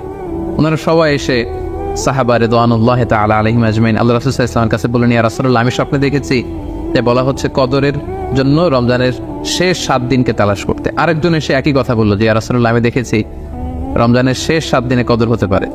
তো এরকম অনেক সাহাবা যখন আল্লাহ রাসূল সাল্লাল্লাহু আলাইহি ওয়াসাল্লামের কাছে এসে এই ঘটনা বলল, তখন আল্লাহ রাসূল সাল্লাল্লাহু আলাইহি ওয়াসাল্লাম বললেন, আরা রুইয়াকুম কদ তাওয়াতাআত ফিস সাবঈল আওয়াখির, যে আমি দেখতে পেলাম যে তোমাদের স্বপ্নটা রমজানের শেষ 7 দিনের ব্যাপারে ঐকমত্য হয়েছে। একই ধরনের স্বপ্ন তোমরা সবাই দেখেছো, তাই তোমরা রমজানের শেষ দশকের শেষের 7 দিনে কদর তালাশ করো। রমজানের শেষ দশকের শেষ 7 দিনে কদর হয়ে যাওয়ার সম্ভাবনা বেশি। সেই বুখারীর এই হাদিসের আলোকে কিন্তু আমরা বুঝতে পারলাম যে একটি স্বপ্ন, একই ধরনের ঘটনা যদি অনেকে দেখে তাহলে এটা অর্থবহ। পাশাপাশি এই ক্ষেত্রে আমরা আজানের হাদিসটি উল্লেখ করতে পারি। আমরা এখন নামাজের আগে যে আজান দেয়া হয়, শুরুর দিকে কিন্তু সাহাবাদের আজানের পদ্ধতি জানা ছিল না। তখন সাহাবারা আল্লাহ রাসূল সাল্লাল্লাহু আলাইহি ওয়াসাল্লামের সাথে কনসাল্ট করছিলেন যে কিভাবে আজান দেয়া যায়, অর্থাৎ কিভাবে ঘোষণা দেয়া যায় সালাতের জন্য। একজন সাহাবা বলল, আমরা আগুন জ্বালিয়ে দিব, আগুনের ধোঁয়া দেখে মদিনার সবাই বুঝবে যে এখন সালাতের সময়, তো সবাই চলে আসবে। আরেকজন বলল, না, প্রতিদিন আগুন জ্বালানো এটা নিরাপদ না, বরং আমরা খ্রিস্টানদের মতো বেল বাজিয়ে দিব। একজন বেল রিঙ্গার রাখবো, যে ঘন্টা বাজালে ঘন্টার আওয়াজ শুনে খ্রিস্টানদের মতো চার্চে যেন লোকজন আসে, বাকিরা সবাই নামাজ পড়তে চলে আসবে। তো এক একজনের এক এক পরামর্শ শুনে আল্লাহ রাসূল সাল্লাল্লাহু আলাইহি ওয়াসাল্লাম কোনো সিদ্ধান্তে আসতে পারলেন না। তারপরের দিন একজন সাহাবা চমৎকার একটি স্বপ্ন দেখলেন। তিনি স্বপ্নে দেখলেন, ওনার নাম হচ্ছে আব্দুল্লাহ ইবনে জাইদ ইবনে আব্দে রাব্বি। উনি স্বপ্নে দেখলেন যে একজন লোক খুব সম্ভবত ফেরেশতা হবেন, তার গায়ে দুইটা সবুজ রঙের জামা এবং তার হাতে বেল, ঘণ্টা। তখন তিনি ওনাকে জিজ্ঞেস করলেন, আপনি কি ঘণ্টা বিক্রি করেন? তখন স্বপ্নের সেই লোকটি বলল, ঘণ্টা দিয়ে তুমি কি করবে? তো সাহাবী বললেন যে ঘণ্টা দিয়ে আমরা নামাজের জন্য আহ্বান করব। তো স্বপ্নে সেই সবুজ কাপড় পরিহিত লোক বলল যে ঘণ্টার চাইতেও যদি চমৎকার একটা আইডিয়া তোমার সাথে শেয়ার করি, সেটাকে তুমি শুনবে? সাহাবী বললেন, হ্যাঁ শুনবো। তখন তিনি বললেন, ঘণ্টা না বাজিয়ে তোমরা উঁচু একটা জায়গায় দাঁড়িয়ে আল্লাহু আকবার, আল্লাহু আকবার, আল্লাহু আকবার, আল্লাহু আকবার, আশহাদু আল্লা ইলাহা ইল্লাল্লাহ, আশহাদু আন্না মুহাম্মাদুর রাসূলুল্লাহ, এই বাক্যগুলো তোমরা বলবে। এই বাক্যগুলোর মধ্যে দিয়ে আল্লাহর বরত্বের ঘোষণা হবে, রাসূল সাল্লাল্লাহু আলাইহি ওয়াসাল্লামের রিসালাতের ঘোষণা হবে, মানুষকে চমৎকার বাক্যে নামাজের দিকে ডাকাও হবে, ফলে লোকজন নামাজেও চলে আসবে। এই চমৎকার কথা শুনে সাহাবা তো অবাক হয়ে গেলেন, ওনার ঘুম ভেঙে গেল। উনি সকালবেলা আল্লাহ রাসূল সাল্লাল্লাহু আলাইহি ওয়াসাল্লামের কাছে এসে পুরো ঘটনা শোনালেন যে একজন লোককে আমি দেখলাম হাতে ঘণ্টা, আমি বললাম ঘণ্টা কিনবো সালাতের আহ্বানের জন্য, তিনি আমাকে এই কয়েকটা বাক্য শিখিয়ে বললেন ঘণ্টা না বাজিয়ে এই বাক্যগুলো দিয়ে আহ্বান করলে কেমন হয়। আল্লাহ রাসূল সাল্লাল্লাহু আলাইহি ওয়াসাল্লাম এই স্বপ্নের কথা শুনে তিনি অভিভূত হলেন। তিনি বললেন, তুমি ঠিকই দেখেছ, তুমি সঠিক স্বপ্ন দেখেছ। যেহেতু বেলালের কণ্ঠ খুব দরাজ, বেলালকে ডাকো, আমাদের ঘণ্টাও বাজানোর দরকার নেই, আগুন জ্বালানোর দরকার নেই, বেলালকে বাক্যগুলো মুখস্থ করিয়ে দাও। বেলাল মসজিদে নববীর পাশে দাঁড়িয়ে আওয়াজ করে এই আজান দিবে, এই ঘোষণা দিবে। এই আজান শুরু হলো। বেলাল রাদিয়াল্লাহু তাআলা আনহু একটা উঁচু জায়গায় দাঁড়িয়ে আল্লাহু আকবার, আল্লাহু আকবার বলে তিনি আজান দিতে শুরু করলেন। এই বাক্যগুলো শুনে সাইয়েদনা ওমরে ফারুক দৌড়াতে দৌড়াতে আল্লাহ রাসূল সাল্লাল্লাহু আলাইহি ওয়াসাল্লামের কাছে আসলেন। এসে বললেন, ইয়া রাসূলুল্লাহ, বেলাল এই বাক্যগুলো কোত্থেকে শিখেছে? গত রাতে তো আমি দেখেছি যে আমাকে একজন লোক বলেছে যে তোমরা এই বাক্যগুলোকে ব্যবহার করে লোকজনকে সালাতের জন্য আহ্বান করো। আল্লাহ রাসূল সাল্লাল্লাহু আলাইহি ওয়াসাল্লাম শুনে অবাক হলেন। অর্থাৎ ওই সাহাবী ঠিক যেমন স্বপ্ন দেখেছেন, ইসলামের দ্বিতীয় খলিফা সাইয়েদনা ওমরে ফারুক রাদিয়াল্লাহু তাআলা আনহু উনিও একই স্বপ্ন দেখেছেন। তার মানে একই স্বপ্ন যদি একাধিক লোকজন দেখে থাকে, সেটা যেমনি অর্থবহ, আবার আপনি একাও যদি একই স্বপ্ন বারবার বারবার দেখেন, সেটাও অর্থবহ। আমরা আজান যে কিভাবে ইন্ট্রোডিউস হলো মুসলিম কমিউনিটির মধ্যে, এই হাদিসের আলোকে বুঝতে পারি যে কোনো স্বপ্ন আপনি বারবার দেখলে বা অনেকে একই স্বপ্ন দেখলে সে স্বপ্নটা অর্থবহ হবে। অর্থবহ স্বপ্ন দেখার 4 নম্বর সাইন হচ্ছে শেষ রাতের স্বপ্ন সাধারণত অর্থবহ হয়, অর্থাৎ লাস্ট 1/3 অফ দ্য নাইট, রাতের শেষাংশে যদি আপনি ফজরের আগ দিয়ে যে স্বপ্নটা মানুষ দেখে, সাধারণত এই স্বপ্নটা অর্থবহ হয়, এটা সত্য স্বপ্ন হয়। কারণ এই টাইমে আল্লাহ তাআলা প্রথম আকাশে নেমে আসেন বা মনোনিবেশ করেন এবং ডাকতে থাকেন, কার রিজিকের দরকার আমি রিজিক দেব, কার অর্থের দরকার আমি অর্থ এর ব্যবস্থা করে দেব, কার কি দরকার আমার কাছে যাও, অসুস্থরা আমি তাদেরকে সুস্থ করে দেব। সো ওই টাইমে আল্লাহ তাআলার বিশেষ একটা রহমত পৃথিবীতে নেমে আসে, ফলে শেষ রাতের স্বপ্ন সাধারণত অর্থবহ স্বপ্ন হয়।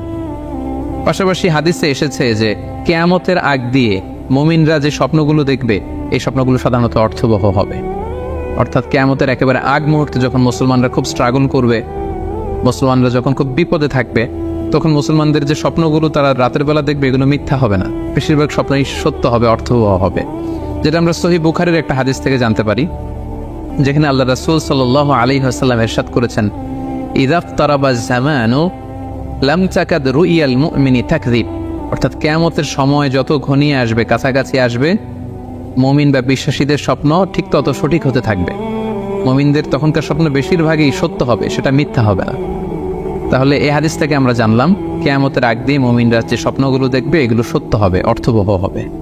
এই পর্যায়ে আমরা জানবার চেষ্টা করব যে স্বপ্নের ব্যাপারে কিছু ইসলামিক দিক নির্দেশনা রয়েছে। আমরা যদি এই দিক নির্দেশনাগুলো, গাইডেন্সগুলো মেনে চলি, তাহলে স্বপ্ন নিয়ে আমাদের খুব একটা কনফিউশনে থাকতে হবে না। সেক্ষেত্রে প্রথম গাইডলাইন হচ্ছে অপ্রয়োজনে স্বপ্ন অন্যের সাথে শেয়ার না করা।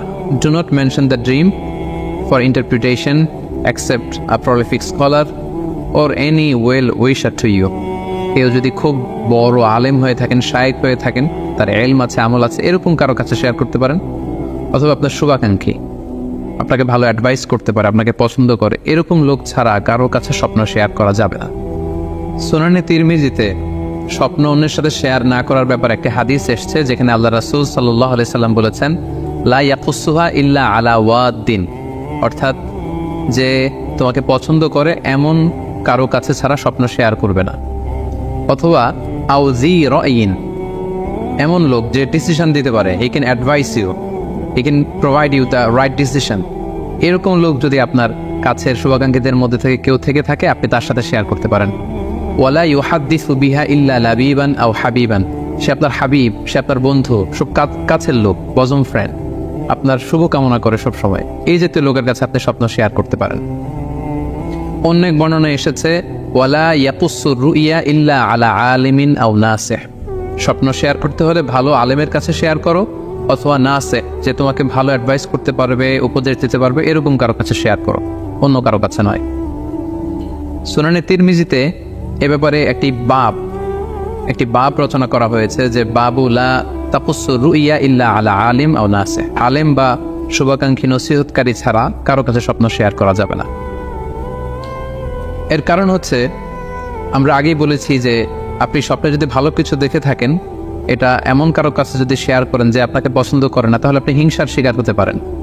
সেক্ষেত্রে আমরা সূরা ইউসুফের 5 নম্বর আয়াতের কথা খেয়াল করতে পারি, যেখানে ইউসুফ আলাইহিস সালাম বলেছিলেন যে ইয ক্বালা ইউসুফু লি আবিহি ইয়া আবাতি ইন্নী রাআইতু আহাদা আশারা কাওকাবান ওয়াশ শামসা ওয়াল কমারা রাআইতুহুম লি সাজিদিন ক্বালা ইয়া বুনাইয়া লা তাকসুস রুইয়াকা আলা ইখওয়াতিকা ফায়াকিদু লাকা কাইদা। ছোট্ট ইউসুফ আলাইহিস সালাম তিনি স্বপ্নে দেখলেন যে চন্দ্র, সূর্য এবং আকাশের 11টা তারা সবকিছু ওনার সম্মানের সিজদায় লুটিয়ে পড়েছে। তো ইয়াকুব আলাইহিস সালাম ওনার ছেলেকে বললেন যে বাবা ইউসুফ, খবরদার, সাবধান, এই স্বপ্নের কথা তুমি তোমার ভাইদেরকে বলতে যেও না। যদি তুমি তোমার ভাইদের সাথে এই চমৎকার স্বপ্নের কথা শেয়ার করো, তাহলে ফায়াকিদু লাকা কাইদা, তারা তোমাকে নিয়ে হিংসা করবে, ষড়যন্ত্র করবে। তাহলে আমরা বুঝলাম যে যার তার কাছে চাইলে আমরা স্বপ্ন শেয়ার করতে পারবো না, বরং এক্ষেত্রে বুঝে শুনে সাবধানে শেয়ার করতে হবে। এক্ষেত্রে মোস্তাদরেকে হাকিমে একটি চমৎকার হাদিস উল্লেখ হয়েছে, সেটি হচ্ছে কেন যে কারো কাছে স্বপ্ন শেয়ার করা যাবে না, করলে সমস্যা কি। সেক্ষেত্রে বলা হয়েছে যে ফাইন্না রুইয়া তাকাউ আলা মা তুআব্বার, অর্থাৎ স্বপ্নের ব্যাখ্যা তেমনই হয়ে থাকে যেমন এটার ব্যাখ্যা করা হয়।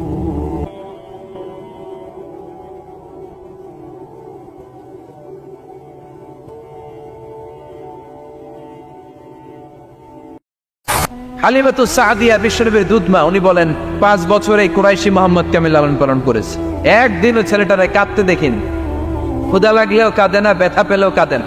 কিন্তু লজ্জাস্থানের জায়গা থেকে এই শিশু মোহাম্মদের কাপড়টা একটু সরে গেলে ছোট্ট মোহাম্মদ চিৎকার দিয়ে ওঠে।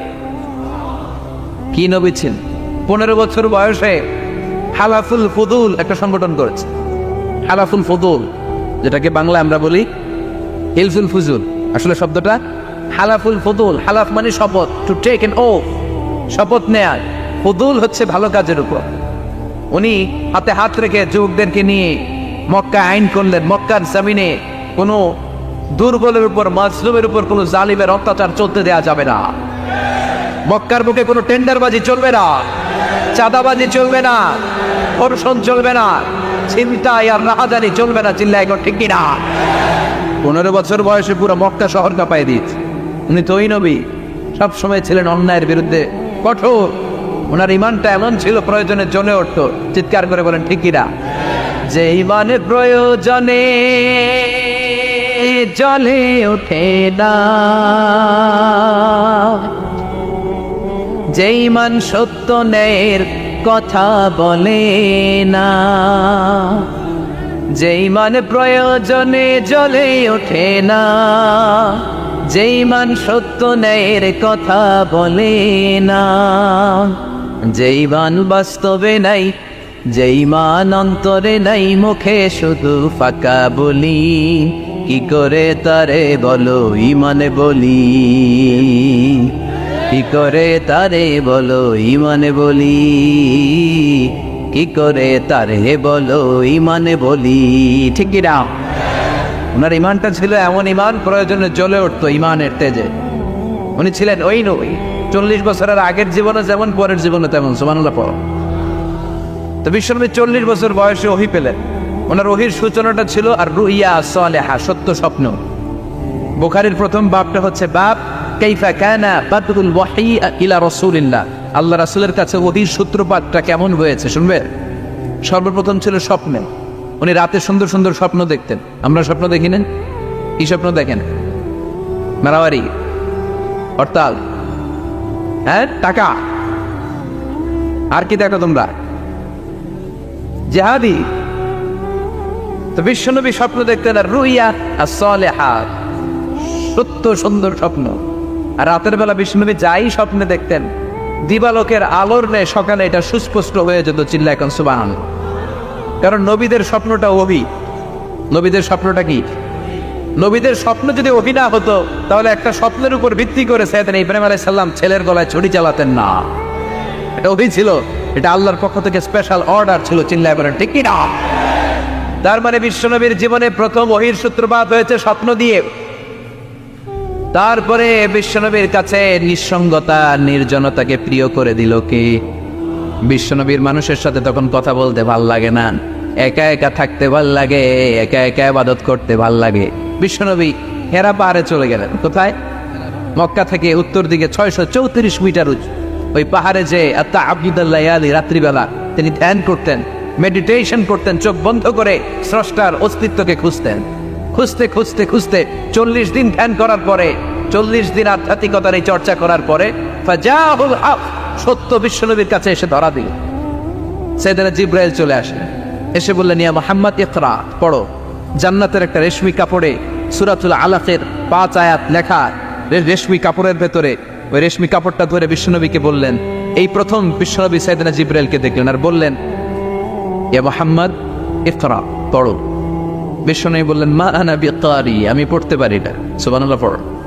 কারণ বিশ্বনবী ছিলেন নবী আল উম্মি, নিরক্ষর নবী। ওনার অক্ষর জ্ঞান ছিল না। আলিফ বা তা সা কোনটারে জিম বলে কোনটারে সদ বলে বিশ্বনবী চিনতেন না, লিখতে জানতেন না। তিনি ছিলেন নিরক্ষর, কিন্তু মূর্খ না। নিরক্ষর এক জিনিস, মূর্খ আরেক জিনিস। অক্ষর জ্ঞান নাই কিন্তু জ্ঞান আছে।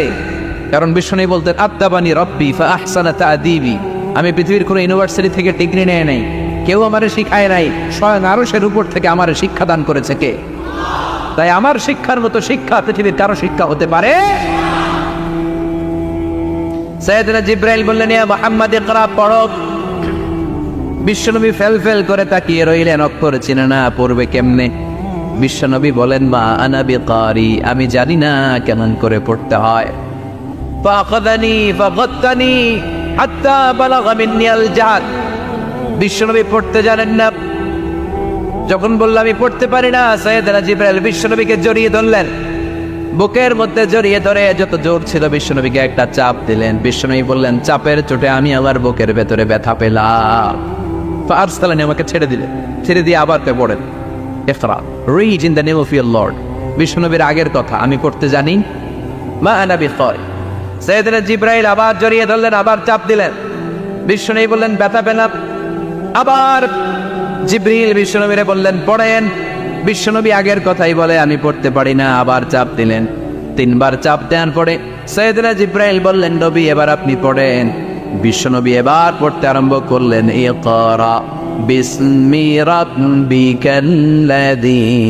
খালাক খালাকাল ইনসানা মিন আলাক ইকরা ওয়া রাব্বুকাল আকরাম الذي علم بالقلم علم الإنسان ما لم يعلم। পড়েন আল্লাহু আকবার। 3 বার চাপ দেওয়ার পরে বিশ্বনবী পড়তে আরম্ভ করলেন। সাইয়েদনা জিবরাইল এই 5টা আয়াত দিয়ে উদা হয়ে গেল। এবার হেরা গুহার ভেতরে কেউ নাই, সাইয়েদনা জিবরাইল নাই, 5টা আয়াত দিয়ে চলে গেলেন। বিশ্বনবী 5টা আয়াত নিয়ে কাঁপতে কাঁপতে হেরা পর্বত থেকে নেমে এলেন। সুবহানাল্লাহ পড়ে। এই ওহীর ভারে চাপে বিশ্বনবী কাঁপতে শুরু করলেন। এই প্রথম বিশ্বনবীর কাছে ওহীর রিফ্লেকশন, ওহীর ছোঁয়া, ওহীর ঝলকানি, ওহীর নূরানি তাজাল্লি বিশ্বনবীর হৃদয়ের মধ্যে লাগিয়ে দিল কে? এই 5টা আয়াত নিয়ে বিশ্বনবী হাত্তা ইয়ারজুফু ফুআদ, বিশ্বনবীর হৃদয় কাঁপছিল। বিশ্বনবীর ওহীর প্রেসারে গায়ের মধ্যে জ্বর চলে এলো, খিঁচুনি চলে এলো। বিশ্বনবী কাঁপছেন, প্রচন্ড জ্বরে কাঁপতে কাঁপতে আম্মাজান খাদিজাতুল কুবরা তাহেরার কাছে এসে বলে, ও খাদিজা, আমি বাঁচবো না, আমার বড্ড ভয় লাগে। খাদিজাতুল কুবরা বললেন, নবী কি হয়েছে আপনার, কি হয়েছে? বিশ্বনবী বললেন, এমন এমন ঘটনা, বিশাল এক লোক এসে আমার হাতে পড়ো, আমি পড়তে জানি না, 3 বার চাপ দিল, এরপর দিয়ে ঠিকই পড়তে পারি। সুবহানাল্লাহ পড়ো।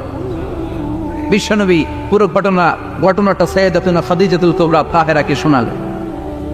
এরপরে মা খাদিজারে বললেন, খাদিজা, আমার বড্ড হয় মনে হয় আমি মরে যাব, আমার প্রচন্ড জ্বর এসেছে, কাঁপুনি চটেছে, তুমি আমারে কম্বল দাও। কি দাও?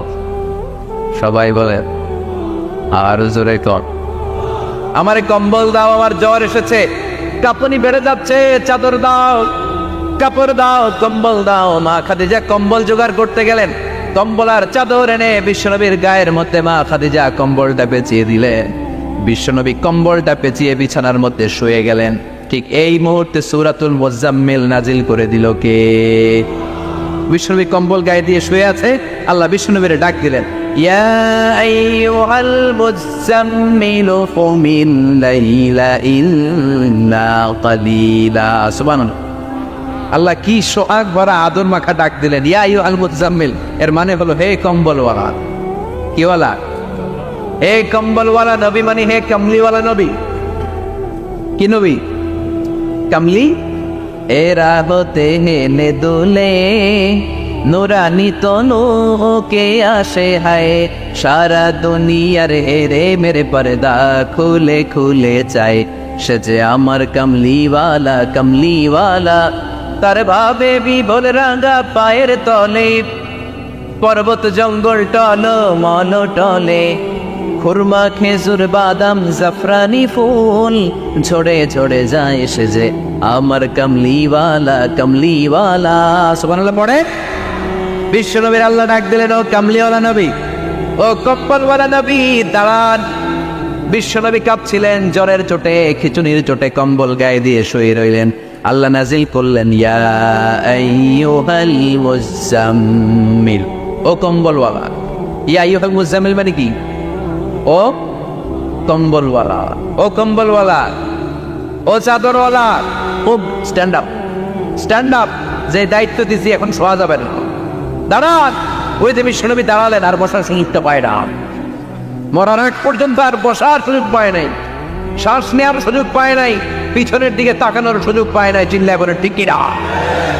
অনেক শয়তানি হাতছানি এসেছে, দফায় দফায় নবীর সাথে বৈঠক হয়েছে। বিশ্বনবীকে মক্কার কাফিরেরা 3 দফা দিল। বলল, আব্দুল্লাহর বেটা মুহাম্মদ, নারী চাও নারী দেব, সম্পদ চাও সম্পদ দেব, রাষ্ট্র ক্ষমতা চাও রাষ্ট্র ক্ষমতা দেব, শুধু কালিমার দাওয়াতটা বন্ধ করে দাও। নাউযুবিল্লাহ পড়বেন না? বিশ্বনবী বললেন, তোমাদের 3 দফা, কাফিরদের কয় দফা? জোরে বলেন। বিশ্বনবী বললেন, আমার মাত্র 1 দফা। কয় দফা? বিশ্বনবী বললেন, সম্পদ না, নারী না, মক্কার ক্ষমতা নয়, লা ওয়াদাউ শামসা ফি ইয়ামিনি, আকাশের দ্বিপ্রহরের জল জলে সূর্যটা যদি ডান হাতে দাও, ওয়াল কামারা ফি ইয়াসারি, চাঁদটাকে যদি বাম হাতে দাও, যেই কালিমার দাওয়াত দিতে ময়দানে আমি নেমেছি, গোটা বিশ্বের কেউ এই দাওয়াত থেকে আমাকে পিছু সরাতে পারবে না, কেউ পিছনে নিতে পারবে না। সম্পদ, নারী আর ক্ষমতার লোভ তো খুব তুচ্ছ বিষয়। ওই সূর্যটা যদি ডান হাতে দাও, চাঁদটা যদি বা হাতে দাও, এই কালিমার দাওয়াত থেকে আমি পিছু হটবো না। চিল্লায় বলেন ঠিক কিনা?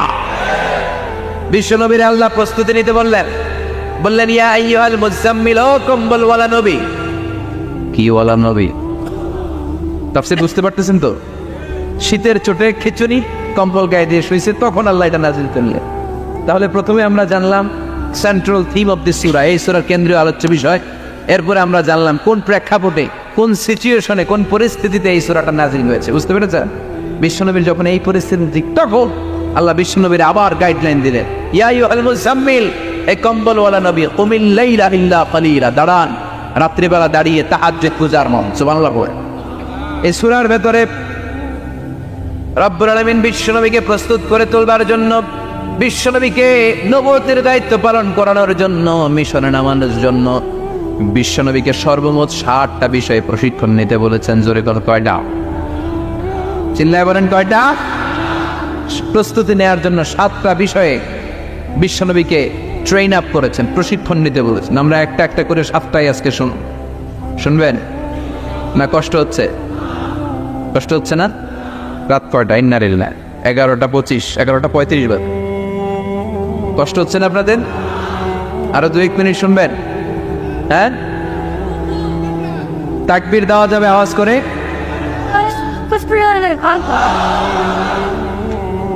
আওয়াজ করে পড়েন লিল্লাহে তাকবীর, লিল্লাহে তাকবীর। বিশ্বনবীকে আল্লাহ তাআলা 7টা বিষয় প্রশিক্ষণ নিতে বললেন। কয়টা? কারণ সামনে অনেক গুরু দায়িত্ব। 1 নাম্বার প্রশিক্ষণ হচ্ছে ইয়া আইয়ুহাল মুজাম্মিল, হে কম্বলওয়ালা নবী, কুমিল লাইলা ইল্লা কলিলা, দাঁড়িয়ে রাত্রে তাহাজ্জুদের নামাজ পড়ো। কিসের নামাজ? তাহাজ্জুদের যায় নামাজে মরণ দিও প্রভু আমায়, একামতে দিনের কাজে কবুল করে নিও আমায়। তাহাজ্জুদের যায় নামাজে মরণ দিও প্রভু আমায়, একামতে দিনের কাজে কবুল করে নিও আমায়। পড়েন আমিন। তাহলে বিশ্বনবীকে প্রথম যে প্রশিক্ষণ আল্লাহ দিলেন সেটা হচ্ছে তাহাজ্জুদের সালাতের প্রশিক্ষণ। কিসের? রব্বুল আলামিন বললেন ইয়া আইয়ুহাল মুজাম্মিলু কুমিল লাইলা ইল্লা কলিলা, ও নবী রাত্রি বেলায় দাঁড়ান, পুরো রাত ব্যাপী তাহাজ্জুদ পড়েন। নিসফাহু, রাতের অর্ধেক সময় তাহাজ্জুদ পড়েন। আও ইনকুস মিনহু কলিলা, অথবা তার চেয়েও কিছু কম পড়েন। আও জিদা আলাইহি, অথবা তার চাইতেও বেশি পড়েন। ও নবী রাত্রিবেলা দাঁড়িয়ে তাহাজ্জুদের সালাত পড়েন। কিসের সালাত? তাহলে বিশ্বনবীকে মিশনে সফল হওয়ার জন্য সর্বপ্রথম যে ডিরেকশন আল্লাহ দিলেন সেটা হচ্ছে তাহাজ্জুদের ডিরেকশন। কিসের? তাহাজ্জুদ পড়েননি আপনারা? পড়েন? হ্যাঁ হুজুর ফজর নামাজে তো পড়ি না। কি পড়ি না? তাহাজ্জুদ তো তাদের যারা ফজর পড়ে, যারা ফজরই পড়েন ওরা আবার কি তাহাজ্জুদ? কথা বলে। এই তাহাজ্জুদের সালাত আদায় করলে সম্মান বাড়িয়ে দেয় কে? ঘুমের আরবিতে কিছু নাম আছে। ঘুমের একটা নাম হচ্ছে নুআস। নুআস মানে ড্রোজিনেস। বাসে বসে আছেন, বাসে ঝুলে আপনিও ঝুলতেছেন, এরকম হয় না? ঝিমুনি, এটার বলে নুআস। আরেকটা হচ্ছে সামান্য হালকা লাইট স্লিপ, সামান্য ঘুম, এটার বলে পাওয়ার ন্যাপ। হালকা হালকা ঘুম, ঘুমও আসছে, আবার কে যেন কথা বলে ওইটাও শোনা যায়, এরকম ঘুম আছে না নেই? এটার বলে সিনা। আরবিতে এটার কি কয়? সিনা। আরেকটা হচ্ছে ভালো ঘুম, এটার বলে নাওম। এটার কি বলে? তাহলে পাইলাম নুআস, সিনা, নাও। আরেকটা হচ্ছে জন্মের ঘুম। কিরকম ঘুম? এমন ঘুম যেই ঘুমে ডাকলেও মানুষ ওঠে না, যেটা শেষ রাতে আমাদের যেই ঘুমটা হয় রাত 3টা-4টার দিকে কম্বল টেনে টেনে আরেকটু ঘুমাইতে মনে চায়, এরকম একটা ঘুম আছে না নেই? এই ঘুমটাকে আরবিতে বলে হুজুদ। কি বলে? সবাই বলেন। এই হুজুদের ঘুমকে স্যাক্রিফাইস করে ওই টাইমে যে সালাতটা পড়া হয় ওই সালাতকে আরবিতে বলে সলাতুল হুজুদ বা সলাতুত তাহাজ্জুদ। সুবহানাল্লাহ পড়বেন না? এজন্য রাব্বুল আলামিন বলেন ওয়া মিনাল লাইলি ফাতাহাজ্জাদ বিহি নাফিলাতান লাকা আসা আন ইয়াবআসাকা রাব্বুকা মাকামান মাহমুদা। ও নবী রাত্রিবেলা দাঁড়িয়ে আপনি তাহাজ্জুদের নামাজ পড়েন, আশা করা যায় বিশাল সম্মানিত মহিমান্বিত জায়গায় আল্লাহ আপনারে বসায় দিবে গো নবী। ঠিক কি না? তাহাজ্জুদের সালাত পড়লে মর্যাদা বাড়ায় দেয় কে? মুমিনের বৈশিষ্ট্য, তারা রাত্রিবেলা তাহাজ্জুদের সালাত পড়ে। ইমানদারদের বৈশিষ্ট্য, তারা হলো ফুরসানান নাহার রুহবানাল লাইল। রাত্রিবেলা তাহাজ্জুদের যায় নামাজে কান্নার ঝড় তোলে, দিনের বেলায় ফোরা হাঁকিয়ে জিহাদের ময়দানে জিহাদ করে। ঠিক কি না? দিনের বেলায় চলবে কি? জিহাদ। জিহাদের কথা বলাতে ভয় পাইছেন? হ্যাঁ, অনেকে এখন জিহাদের সাথে জঙ্গিবাদরে লাগায়, এরকম ডাকাইত আছে না নাই? জিহাদের সাথে সন্ত্রাসবাদকে মিলাতে চায়, চিল্লাই কোন ঠিক কিনা?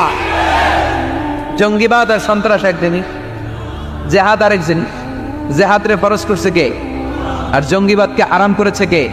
জঙ্গিবাদকে দমন করার জন্য আল্লাহ তাআলা জিহাদের মতো বিধানকে ফরজ করেছেন, চিল্লাই বলেন ঠিক কিনা? যারা হকের পক্ষে, যারা কল্যাণের পক্ষে, যারা মানবতার পক্ষে, এরা হচ্ছে মুজাহিদ। আর যারা হক সহ্য করে না, মানবতাকে সহ্য করে না, শান্তির কথাকে সহ্য করে না, এরা হলো এক একটা জঙ্গি, চিল্লাই করে ঠিক কিনা? আবু জাহেল ছিল জঙ্গি আর বিশ্বনবী ছিলেন মুজাহিদ। ফেরাউন ছিল জঙ্গি, মুসা আলাইহিস সালাম ছিলেন মুজাহিদ।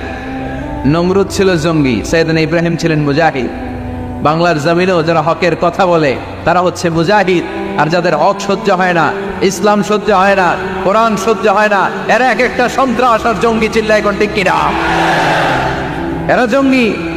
আমরা যারা সত্যের পক্ষে কথা বলি আমরা জঙ্গি না, আমরা মুজাহিদ। আমরা কি মুজাহিদ? এজন্য মুমিনদের বৈশিষ্ট্য হলো রুহবানাল লাইল ফুরসানান নাহার। মুমিন বান্দারা দিনের বেলায় জিহাদের ময়দানে ব্যস্ত থাকে, রাতের বেলায় তাহাজ্জুদের জায়নামাজে চোখের পানি দিয়ে জায়নামাজ ভিজায়। রাতের আধারে যারা সেজদাতে রয়, দু চোখের শ্রুতে নদী যেন বয়। রাতের আধারে যারা সেজদাতে রয়, দু চোখের শ্রুতে নদী যেন বয়। ছলনার হাতছানি যতই আসুক পেছনে ফিরেও সে তাকায় না। যাদের হৃদয়ে আছে আল্লাহর ভয়, তারা কবু পথ ভুলে যায় না। আল্লাহর প্রেম ছাড়া এই দুনিয়া কারো কাছে কোনো কিছু চায় না। চিল্লায় বলেন ঠিক কি না? এজন্য বিশ্বনবীর প্রথম প্রশিক্ষণ নিতে বললেন আল্লাহ, কুবিল্লাইলা ইল্লা কালিলা। ও নবী, বিশাল মিশন নিয়ে দুনিয়ার বুকে আপনি এসেছেন গো নবী। প্রথম প্রশিক্ষণ যেটা নিবেন, রাত্রিবেলায় দাঁড়িয়ে দাঁড়িয়ে তাহাজ্জুদের প্রশিক্ষণ। বিশ্বনবীর আদেশ করলেন কে? কিসের আদেশ? সবাই কন আরো জোরে। ওই মুহূর্তটা তাহাজ্জুদের সময়টা এমন সময়, ইয়ানজিলু রাব্বুনা ইলা সামাইদ দুনিয়া, রব্বুল আলামিন আরশের উপর থেকে দুনিয়ার আকাশে নেমে আসে। নেমে আসে মানে বিশেষ একটা মনোযোগ দেয়, আর দুনিয়াবাসীরা ডেকে ডেকে বলে, গোলাম আলা মিন মুস্তাগফিরিনা গফির আলা। কার ক্ষমা লাগবে ক্ষমা চাও, সব গুনাহ আমি ক্ষমা করে দেব। আলা মিন মুস্তারজিকিন আরজুকালা, কার কি লাগবে আমার কাছে চাও, সব আমি দিয়ে দেব। আল্লাহু আকবার। আলা মিন মুস্তাকসির আকসুলা, যার জামা দরকার জামা চাও, জামা দেব। ক্ষমতা দরকার ক্ষমতা চাও, ক্ষমতা দেব। নেককার স্ত্রী দরকার, নেককার সন্তান দরকার, সন্তান চাও, সন্তান দেব। সব দেয়ার মালিককে। কেউ যেটা পারে না পারে কে? কেউ যেটা দেয় না দেয় কে? কেউ যেটা বোঝে না বোঝে কে? আল্লাহ শেষ সাথে আম করে ডাকে, দেওয়ার জন্য ডাকে, কিন্তু চাওয়ার সময় আমাদের নেই। উনি দেওয়ার জন্য প্রস্তুত, কিন্তু এটা তো নেওয়ার লোক লাগবে। কথা কর। বিশ্বনবী তাহাজ্জুদের সময় দাঁড়িয়ে যেতেন ছোট্ট একটা ঘরে, চাটাইয়ের উপরে বিশ্বনবী মা এসে শুতেন, গাদাগাদি করে জায়গা নাই। মাঝরাতে বিশ্বনবী তাহাজ্জুদের জন্য দাঁড়াতেন, আল্লাহু আকবার বলে দাঁড়িয়ে যেতেন, নামাজ শুরু করে দিতেন। বিশাল বড় সূরা পড়তেন, কেরাত পড়তেন, রুকু করতেন, কিন্তু সিজদার জায়গায় সিজদা দেওয়ার জায়গা নাই। সিজদার জায়গায় মা এসা পা বিছিয়ে শুয়ে আছে। বুখারীর বর্ণনা, বিশ্বনবী সিজদায় যে হাত দিয়ে মা এসার পায়ের মধ্যে চিমটি কাটতেন। মা এসা বুঝতে পারতেন বিশ্বনবী এখন সিজদায় যাবে। সুবহানাল্লাহ পড়েন। মা এসা বুঝতে পেরে পা দুইটা সরিয়ে নিতেন, বিশ্বনবী সিজদা দিতেন। সিজদা দিয়ে বিশ্বনবী যখন আবার দাঁড়িয়ে যেতেন, মা আয়েশা পা বিছিয়ে আবার শুয়ে পড়তেন। কি ইবাদত ছিল বিশ্বনবীর! হাত্তা তাতাওয়াররামু কাদামা। মা আয়েশা বলতেন বিশ্বনবী দাঁড়িয়ে থাকতে থাকতে এত সময় ধরে তাহাজ্জুদের সালাত করতেন, ওনার পা গুলো ফুলে এরকম টিউমারের মতো মোটা হয়ে যেত। সুবহানাল্লাহ পড়বেন না? দাঁড়িয়ে থাকতে থাকতে বিশ্বনবীর পা গুলো টিউমারের মতো মোটা হয়ে যেত। প্রথম রাকাতে বাকারা আলে ইমরান পড়ে ফেলতেন। সুবহানাল্লাহ পড়ে। বিশ্বনবীর পা যেন ফেটে যাবে, এভাবে হাত বেঁধে দাঁড়িয়ে থাকতে থাকতে বিশ্বনবীর হাতগুলো বাঁকা হয়ে যেত, ব্যথা হয়ে যেত। বিশ্বনবী তখন হাত দুইটা ছেড়ে দিতেন। আবার যখন এনার্জি ফিরে পেতেন, যখন বিশ্বনবীর ভালো লাগতো আবার হাত বাঁধতেন। পড়েন সুবহানাল্লাহ। তার মানে হাত ছেড়ে দিও নামাজ পড়াও, হাত ছেড়ে দিও। মালিকি মাযহাবের কিছু স্কলাররা ওনারা মত নিয়েছেন, ওনাদের অনুসারীরা এরসাল করে। আমাদের দেশে কেউ বাদে এইভাবে, কেউ এইভাবে, কেউ এইভাবে। মালিকিরা বাদেই না, কে বাদগুই না, কি গুনবি গড় আছে না নাই? আপনি যদি হজ করতে যান মক্কা মদিনায় এই আমলগুলো দেখতে পারবেন। এটা সুন্নাত একটা আমল। হাত ছেড়ে দিলে যেখানে সালাত হয়ে যায় ওই জায়গায় কই বাঁধবে এই নিয়ে কিলাকিলি আছে না নাই? উপরে না নিচে, আমিন জোরে না আসতে আছে না নাই? পেকুয়াতে মাশাআল্লাহ এগুলো নাই। হ্যাঁ, পেকুয়াতে এগুলো আছে। বিশ্বনবী লম্বা সময় দাঁড়িয়ে তাহাজ্জুদ করতেন। তাহাজ্জুদ করলে আপনার মর্যাদা বাড়ায় দিবে কে? সাইয়েদনা জিবরাইল বললেন, ইন্না শারাফাল মুমিন ফি কিয়ামিল লাইল। বিশ্বনবী বললেন, জিব্রাইল এসে আমাকে বলে গিয়েছে মুমিনের মর্যাদা তাহাজ্জুদের নামাজের ভেতর। সুবহানাল্লাহ পড়েন। তাহাজ্জুদের নামাজ পড়লে মর্যাদা বাড়ায় দেয় কে? 2 নাম্বার কুরবাতুন ইলাল্লাহ, তাহাজ্জুদের নামাজ পড়লে আল্লাহর সাথে নৈকট্য বাড়িয়ে দেয় কে? আল্লাহর সাথে কানেক্টিভিটি আপনার বেড়ে যাবে। আমাদের দুনিয়াতে সব জায়গায় কানেক্টিভিটি আছে, এমপির সাথে হাত আছে, চেয়ারম্যানের সাথে হাত আছে, ওই এসআই এর সাথে হাত আছে, পুলিশের আইজির সাথে হাত আছে, কিন্তু আল্লাহর সাথে হাতটা নাই। কথা কর, আসল জায়গায় কানেকশন লাগানো দরকার। চিল্লায় বলে ঠিক কি না?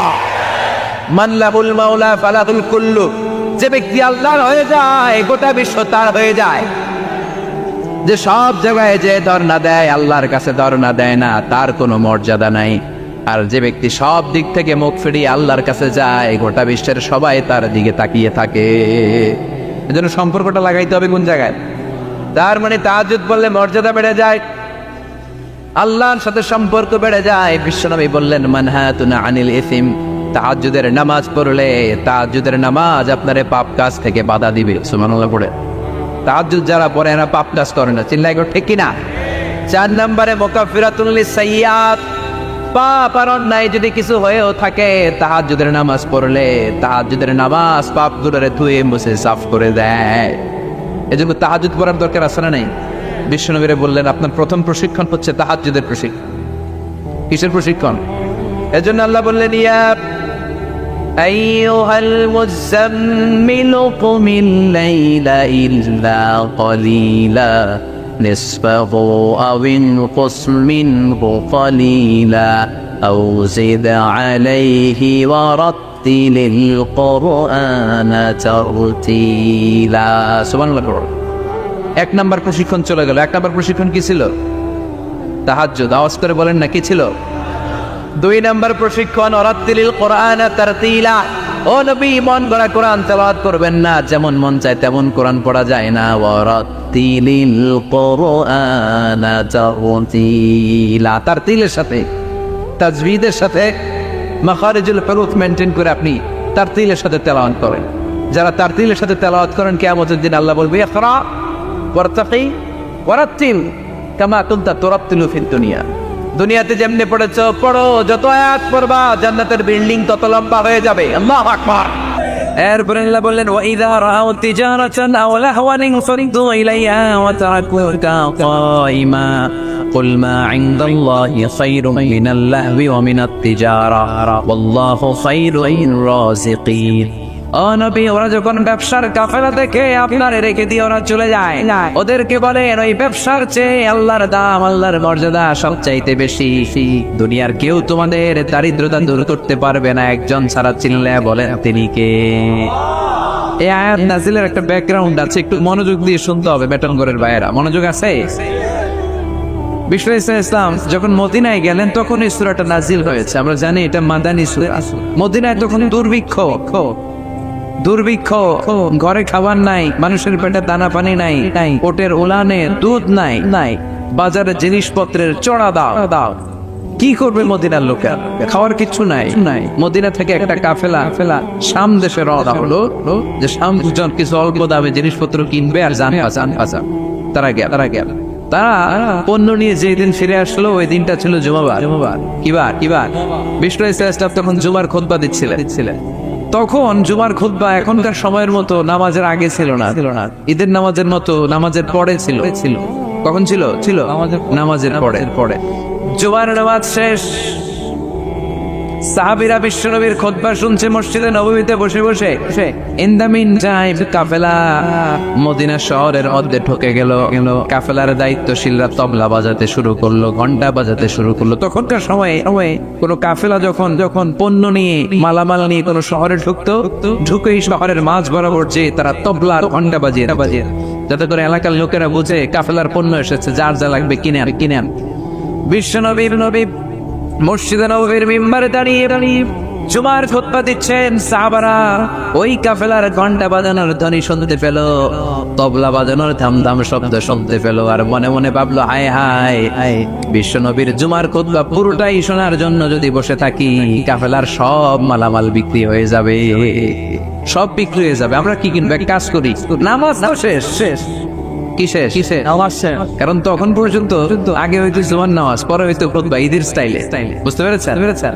তাদের ইস্তেহাদ হলো নামাজ তো শেষ, খুতবাই না বাকি, চল এক কাম করে সবাই মিলে দেই দৌড়। কাফেলার ওইখানে যাই, যার যা পণ্য কিনার পণ্য কিনি, সবাই যদি কিনে ফেলে আমরা কিনবো কি? এই চিন্তা করতে করতে মসজিদের মধ্যে গুনগুনানি শুরু হলো। একজন, দুইজন, তিনজন, চারজন করতে করতে মসজিদে নববী থেকে সব সাহাবারা আসলেই দিল দৌড়াতে সব কাফেলার দিকে যেতে যেতে পুরো মসজিদ খালি। বিশ্বনবী কি করতেছেন? জুমার খুতবা দিচ্ছেন মেম্বারে দাঁড়িয়ে। যেতে যেতে তাফসিরে এসেছে 12 জন সাহাবা ছাড়া বাকি সব দৌড়। ও নবী, তারা আপনাকে মেম্বারে দাঁড় করিয়ে রেখে জুমার খুতবা প্রদান করা অবস্থায় দাঁড় করিয়ে রেখে ওরা চলে যায়। এই দৃশ্যটা আরশের উপর থেকে আল্লাহ দেখে বরদাস্ত করতে পারে নাই, তাই ধমক দিয়ে সূরা জুমার এই আয়াত নাজিল করে দিয়েছে, পড়ে সুবহানাল্লাহ। বিশ্বনবীকে জুমার খুতবা প্রদান করা অবস্থায় মিম্বারে দাঁড় করিয়ে রেখে যখন সাহাবারা চলে গেল, 12 জন সাহাবা প্রথম কাতারে বসা। আল্লাহ ডেকে বললেন, ওয়াইদা রাআউ তিজারাতান আও লাহওয়ান ফানতু ইলাইহা, তারা যখন ব্যবসার কাফেলার আওয়াজ শুনে তারা কাফেলার দিকে দৌড় দেয়। ওয়া তারাকুকা কাইমা, আর আপনার মিম্বারের উপর দাঁড় করিয়ে রাখে। নবী, আপনি বলে দেন, মা ইনদাল্লাহি খায়রুম মিনাল লাহবি ওয়া মিনাত তিজারা। ও নবী, বলে দেন ওই কাফেলার মধ্যে যা পাওয়া যাবে মসজিদে বসে খুতবা শুনলে তার চাইতেও বেশি বরকত পাওয়া যাবে। ওদেরকে বলে দেন আল্লাহর কাছে যা আছে ওটা ওই কাফেলার পণ্যের চাইতে অনেক গুণ শ্রেষ্ঠ, অনেক গুণ দামি, অনেক বেশি বরকতময়। চিল্লায় বলেন ঠিক কি না? কারণ আল্লাহু খায়রুর রাযিকিন, আল্লাহ হলো আসল রিজিক দাতা। দুনিয়ার বুকে কেউ কাউরে রিজিক দিতে পারে না, রিজিক দেওয়ার মালিক কে? আমাদেরকে খাদ্য দেয় কে? নাকি আমগো খাদ্যমন্ত্রী, প্রধানমন্ত্রী? আমাদেরকে রিজিক দেয় কে? ও তারা খুব কাইমা, ও নবী, আপনারে মিম্বারের মধ্যে দাঁড় করিয়ে রেখে ওরা চলে যায়, এটা আমি বরদাস্ত করলাম। আমি তাদেরকে ধমক দিয়ে আয়াত নাজিল করে দিলাম, ওদেরকে জানিয়ে দেন দুনিয়ার এই ভোগের সামগ্রী আর ব্যবসার পণ্য থেকে আল্লাহর কাছে যা আছে ওইটার দাম ঢের কোটি গুণ বেশি। চিৎকার করে বলেন ঠিক কিনা? এজন্য জুমার খুতবা শোনার দরকার আছে না নাই? বলেন তো, জুমার ফরজ কয় রাকাত আর জোহরের ফরজ? তো একই টাইমের নামাজ, জোহরের সময় 4 রাকাত, জুমার সময় 2 রাকাত করা হইলো কেন? কারণ এর আগে খুতবা সুবহানাল্লাহ পড়ে। কি ইসলাম, কি ব্যালেন্স, কি ভারসাম্যপূর্ণ। যেহেতু খুতবা আছে এখানে সময় লাগবে, এজন্য জোহরের 4 রাকাতকে জুমার ভেতরে 2 রাকাত করে দেওয়া হয়েছে। কারণ আল্লাহু আকবার, মিনিমাইজ করে দেওয়া হয়েছে, শর্টকাট করে দেওয়া হয়েছে। এজন্য জুমার খুতবা শোনা ওয়াজিব। খুতবা শোনা গুরুত্বপূর্ণ। সবাই শুনবেন তো? বিষ্ণু ইসলাম এই মসজিদে নববীর খতিব ছিলেন 10 বছর। এই খতিবগিরি করছেন সুবহানাল্লাহ বাড়িতে গিয়া। এজন্য খতিব যারা আছেন তারা বিশ্বনবীর রেখে যাওয়া দায়িত্ব পালন করছে। এখানে মেটাঙ্গরের আজকের এই মাহফিলে খতিব কারা আছে দেখে? জুমার খতিব মাশাআল্লাহ আছে তো অনেকে। ওদিকে আছে, এই পাশে আছে। আল্লাহ তুমি সব খতিবদেরকে কবুল করো, আমিন। এই জুমার খুতবা কন্ডাক্ট করা এটা কিন্তু আপনাদের কাঁধে অনেক বড় দায়িত্ব। এটাকে বলা হয় weekly assembly of Muslim community. আমাদের সাপ্তাহিক গ্যাদারিং, আমাদের প্রতি সপ্তাহে আমাদের মুসলমানদের জুমার দিনের চেয়ে বড় কোনো কার্নিভাল, কোনো ফেস্টিভ্যাল, কোনো উৎসব, কোনো ইবাদতের প্রোগ্রাম কি আর হয়? সুবহানাল্লাহ কইবেন না? এবং এই প্রোগ্রামটা অন টাইম, এটা প্র্যাকটিস করা যায় না, অন টাইমেই পড়তে হবে। আবার এই প্রোগ্রাম কখনো বন্ধ হয় না। তাফসীর মাহফিল বন্ধ হয়ে যায়। কথা বলে তাফসীর মাহফিল শুনলে 144। জুমার নামাজে 144 হয়েছে কোন জেলায়? কথা বলে না। বাংলাদেশের 64 জেলার কোন জেলায় জুমার নামাজে 144 হয়? তাহলে এটা কত গুরুত্বপূর্ণ অনুষ্ঠান, কত গুরুত্বপূর্ণ প্রোগ্রাম। খতিব ভাইয়েরা, এজন্য খুব কনস্ট্রাকটিভ ওয়েতে, গঠনমূলক ভাবে নিজেদেরকে প্রিপেয়ার করতে হবে। আপনি কি বলবেন? খতিবের দায়িত্ব হচ্ছে ওই 7 দিনে গত 7 দিনে সমাজে কি কি অসঙ্গতি ঘটেছে, ইনকনসিস্টেন্সি, এগুলো কোরআন সুন্নাহর আলোকে শ্রোতাদের কাছে তুলে ধরা। কি সমস্যা, ক্রাইসিস যাচ্ছে মুসলমানদের, আমার এলাকায়, আমার সমাজে কি সমস্যার ক্রাইসিস তৈরি হয়েছে, কোরআন সুন্নাহর আলোকে এগুলোর সলিউশন দিয়ে আসা। বিশ্বনবী এটাই করতেন। এজন্য জুমার প্ল্যাটফর্মটা অনেক গুরুত্বপূর্ণ। আমাদেরকে তাফসীর মাহফিল ধরে রাখতে হয়। কি করতে হয়? আমাদেরকে বলে হুজুর আপনার কিন্তু কাঁপাইতে হবে, আবার বলে আপনার জমাইতে হবে, আবার বলে আপনার ধরে রাখতে হবে। কি করতে হবে কিন্তু জুমার নামাজ আলহামদুলিল্লাহ ধরে টরে রাখা লাগে না, কারণ খুতবার পরে নামাজ আছে না নাই, বসেই থাকে। এই জুমার খুতবাটা এত গুরুত্বপূর্ণ, এই কারণে এই জুমার নামাজে আওয়ামী লীগ আসে না আওয়ামী লীগরা মনে যায় না জমাতে আসে, বিএনপি আসে না, তারপরে জাতীয় পার্টি আসে, তারপরে জামাত ইসলাম আসে, তাবলীগের ভাইরা আসে, পীর সাহেবের মরিনদের আসে।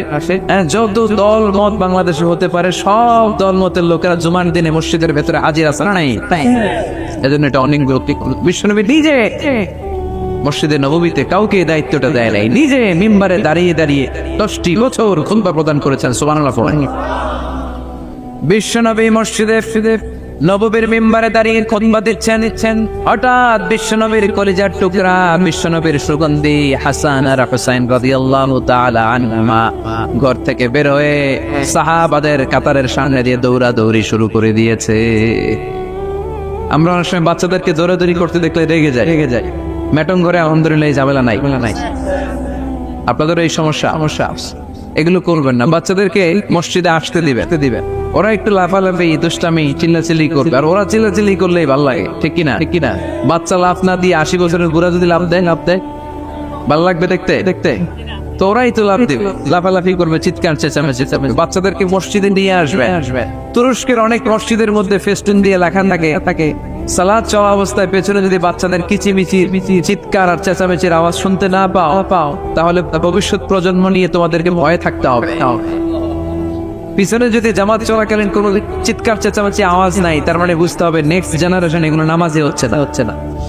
আর তারাবি চলাকালীন অবস্থায় পিছনে যদি চিৎকার চেঁচামেচি হই হুল্লোড় থাকে তাহলে বোঝা যাবে আমার ছেলে মেয়ে, আমার নাতিপুতি সবগুলো নামাজি হচ্ছে। কথা বলেন? জন্য বাচ্চারা চিৎকার চেঁচামেচি করলে খবরদার মসজিদ থেকে তাড়িয়ে দিবেন, ওদেরকে ডেকে আনেন। যেতেই ওরা বুঝবে এটা ইবাদতগাহ, এখানে চিৎকার দেওয়া যায় না, এখানে দুষ্টুমি করা যায় না, এখানে আল্লাহর নাম জপতে হয়, এখানে সিজদায় পড়ে কাঁদতে হয়, ঠিক কি না?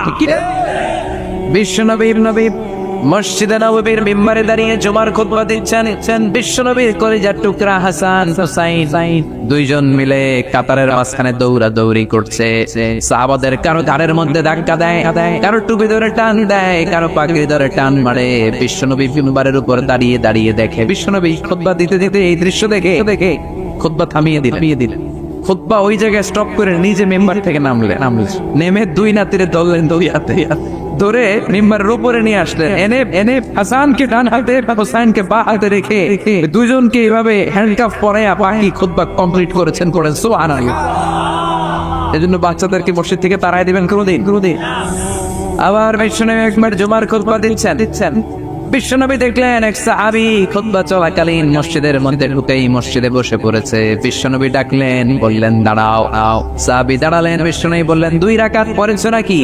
সাহাবী বললেন না পড়ি নাই। বিশ্বনবী বললেন ওয়ারকা রাকাতাইন, তাড়াতাড়ি করে 2 রাকাত পড়ো, তারপরে বসে যাও। এটা হচ্ছে দুখুলুল মসজিদ। মসজিদে ঢুকলেই 2 রাকাত পড়তে হয়।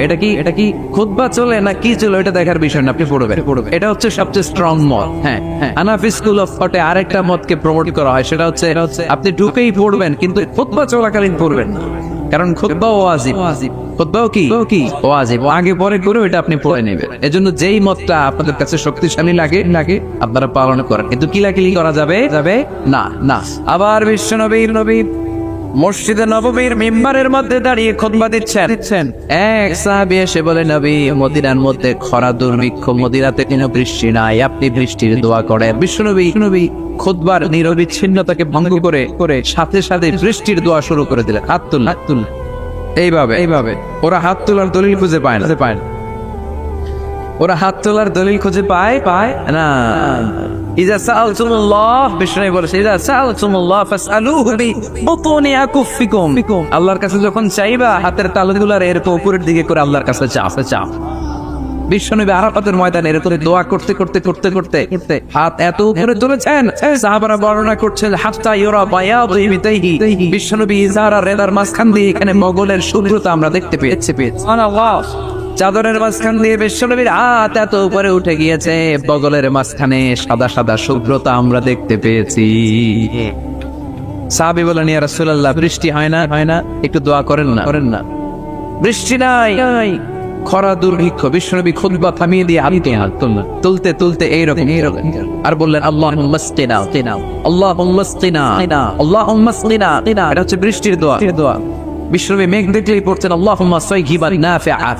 ও আল্লাহ তুমি কল্যাণকর বৃষ্টি দাও, কল্যাণকর মেঘ বর্ষণ করো। বিশ্বনবী পড়ছেন আল্লাহুম্মা সকিনা গাইসান মুগীসান মাগীসান মারিআন মুরিআন নাফিআন গায়রা দারিন আজিলান গায়রা আজিল। বৃষ্টি দেখলে আল্লাহ নবী বলছেন ও আল্লাহ আপনি আমাদের মেঘ দিয়ে সাহায্য করেন, বৃষ্টি দিয়ে সাহায্য করেন, যে বৃষ্টি দিয়ে আমাদের এলাকায় ঘাস আর লতা পাতা জন্মাবে, যে বৃষ্টির মাধ্যমে আমাদের গবাদি পশুগুলোর রিজিক বেড়ে যাবে। এমন বৃষ্টি দেন যে বৃষ্টির মধ্যে কল্যাণ আছে, ভীতিকর কিছু নাই। এরকম কল্যাণকর বৃষ্টি তাড়াতাড়ি দেন, দেরি কইরেন না। আজলান গায়রা আজিল, তাড়াতাড়ি দেন, দেরি করবেন। এটা হচ্ছে বৃষ্টি আসার দোয়া। বিষ্ণুবী দোয়া করতে লাগলেন। বিষ্ণুবী দোয়ার সাথে সাথে সাহাবারা বললেন মদিনার জমিনের ভেতরে ঝমঝম করে বৃষ্টি নাজিল হওয়া শুরু করে। সাহাবারা সবাই ভিজে ভিজে বাড়িতে এত বৃষ্টি। ওই পুরো জুমাবার বৃষ্টি, এরপর শনিবার বৃষ্টি, এরপর রবিবার, এরপর সোম, এরপর মঙ্গল, বুধ, বৃহস্পতি, এরপরে আবার জুমাবার। 7 দিন টানা বৃষ্টি। কি বর বিষ্ণুবীর কি বরকত! এই মোবারক হাত দিয়ে কোনো গাছের মধ্যে টাচ করলে ওই গাছের ফলন বেড়ে যেত। নিউবর্ন বেবি, নবজাতক শিশুর মাথায় হাত বাড়িয়ে দিলে মাথার চুল তাড়াতাড়ি গজিয়ে কুয়ার পানি যদি লবণাক্ত থাকতো কুলি করে অজু করে কুলির পানি কুয়াতে ফেলা মাথানো লোনা পানির কুয়া মুহূর্তে মিঠা পানিতে রূপান্তরিত। এক দোয়ার বরকতে টানা 7 দিন বৃষ্টি। এরপরে দিন আবার মিম্বারে উঠে তিনি খুতবা দিচ্ছেন। ওই সাহাবী এসে আবার হাজির, যে সাহাবী গত সপ্তাহে বৃষ্টির জন্য দোয়া করতে বলেছিল। আজকে এসে বলে ইয়া রাসূলুল্লাহ আর বৃষ্টির দরকার নাই, কারণ মদিনাতে এখন বন্যা। মদিনাতে কি যারা মদিনায় গিয়েছেন তারা দেখবেন যে মরুভূমির দেশ, ওখানে পানি ফেলে কিছুক্ষণ পরেই নাই, 1-2 সেকেন্ডের মধ্যে নাই। সূর্যের প্রখর তাপ আর কিরণ এটাকে জলীয় বাষ্প করে বাতাসে মিশিয়ে দিয়েছে। এত গরম! তো এই গরমের দেশে, মরুভূমির দেশে কি পরিমাণে রেইনফল হলে বৃষ্টিপাত হলে বন্যা হতে পারে। ওই সাহাবী এসে বলে নবী গত সপ্তাহের দোয়ার বরকতে সপ্তাহ জুড়ে বৃষ্টি। মদিনার ভেতরে এখন বন্যা। এই বন্যা ঠেকাবো কি করে? তাড়াতাড়ি বৃষ্টি বন্ধের দোয়া করে। এবার বিষ্ণুনবী আবার খুতবা থামিয়ে দিয়ে হাত উঁচু করে বৃষ্টি বন্ধের দোয়া শুরু করলেন। বৃষ্টি বন্ধের দোয়া হচ্ছে আল্লাহু আলাইনা ওয়ালা আলাইনা। এর মানে হচ্ছে আল্লাহ বৃষ্টি দিতেছেন ভালো দেন, তবে আমগো লাগবে না। আশেপাশে যেখানে তো একটু ওইখানে দেন, আমাদের এলাকায় আর দিয়েন না। সুবহানাল্লাহ পড়ে বিশ্বনবী হাত বিছলে দোয়া করলেন আল্লাহুম্মা হাওয়ালাইনা ওয়ালা আলাইনা, আল্লাহ আমাদের চারিপাশে দেন, মদিনায় দিয়ে না। সাহাবারা বলেন বিশ্বনবীর দোয়া শেষ, নামাজ শেষে মসজিদ থেকে বের হয়ে দেখলাম ওই যে বাহরাইনের দিকে মেঘ আর বৃষ্টি দেখা যায়, ওই যে ইয়ামানের দিকে বৃষ্টি দেখা যায়, দূরে দূরে মেঘ আর বৃষ্টি দেখা যায়। মদিনার চারদিকের গোল একটা চাকতির মতো হয়েছে, চাকতির চারপাশে মেঘ, আর মদিনার মাঝখান দিয়ে আমরা জলজলে সূর্যটারে দেখতে পেলাম। আল্লাহ বলছেন ওয়ামা আতাকুমুর রাসূলু ফাখুযুহু ওয়ামা নাহাকুম আনহু ফান্তাহু। তোমাদের নবী হচ্ছে তোমাদের মডেল। আমাদের মডেল কি কবিরা না নবীরা?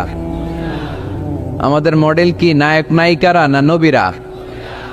আমাদের মডেল কি সেলিব্রিটিরা না নবীরা? মাদারীপুরের ছেলেরা মনে রাখতে হবে, আল্লাহর হাবিব সাল্লাল্লাহু আলাইহি ওয়াসাল্লাম আমাদের মডেল।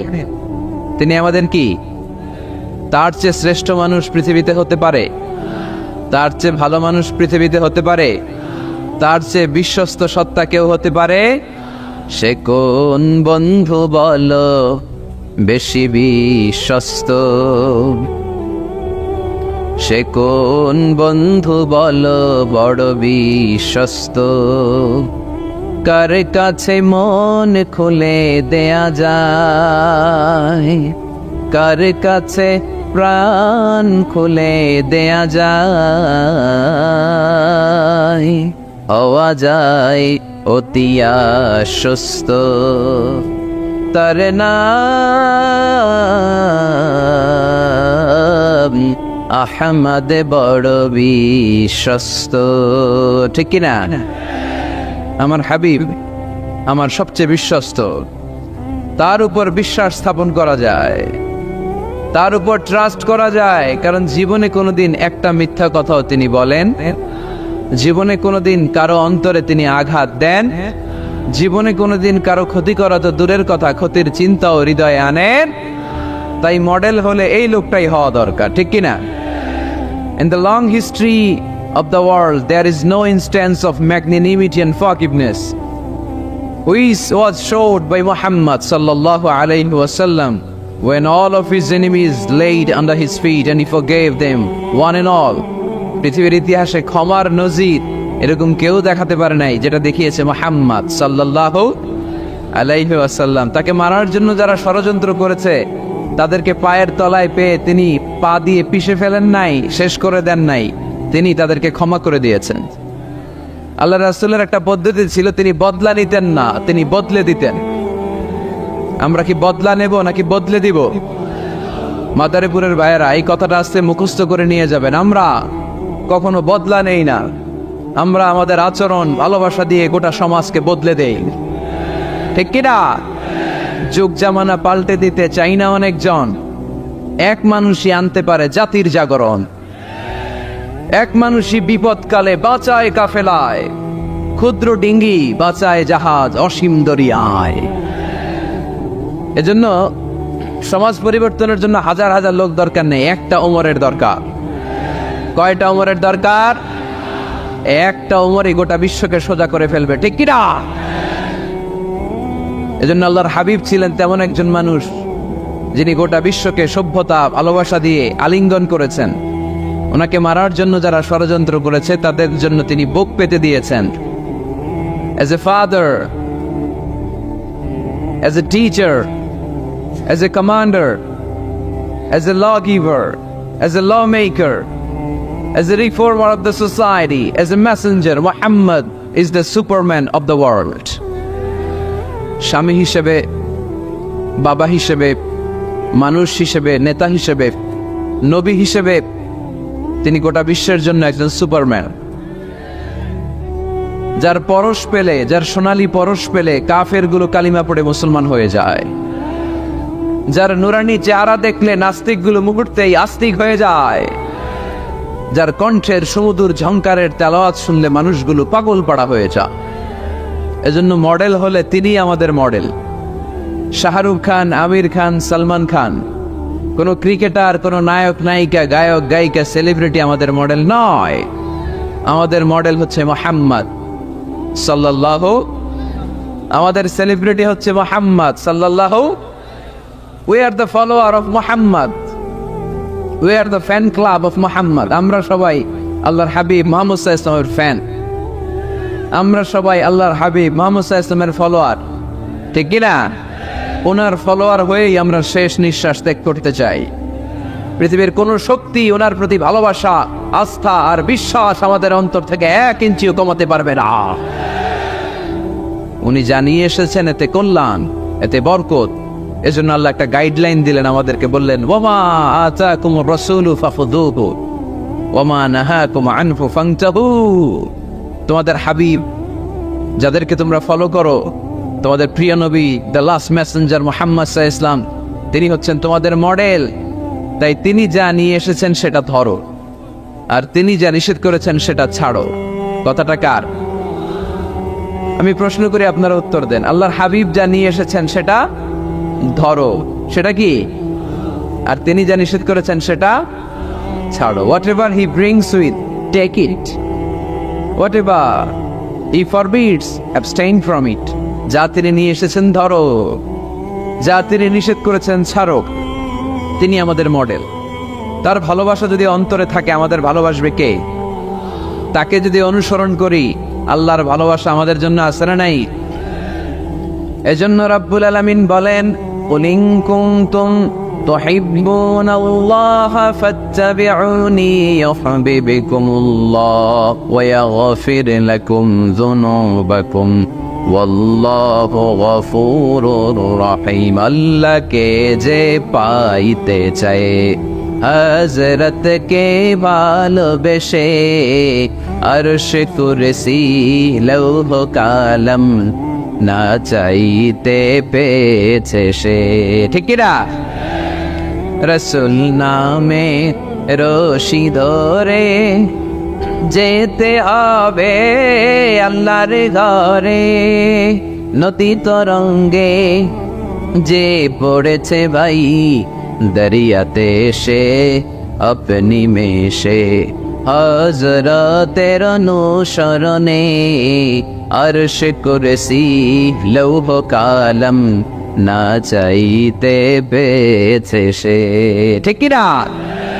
আল্লাহর হাবিবের অনুসরণ করলে আরশ কুরসি লৌহ কালাম সব আপনার হয়ে যাবে। এজন্য আমরা যাকে অনুসরণ করব তার নাম মুহাম্মদ, তার নাম মুহাম্মদ সাল্লাল্লাহু আলাইহি ওয়াসাল্লাম। এই আমাদের মডেল যিনি, আমাদের প্রিয় হাবিব যিনি, তার ব্যাপারে আমাদের স্বচ্ছ, সুন্দর, পরিচ্ছন্ন এবং ক্লিয়ার ধারণা এবং আকীদা বিশ্বাস থাকার দরকার আছে না নাই?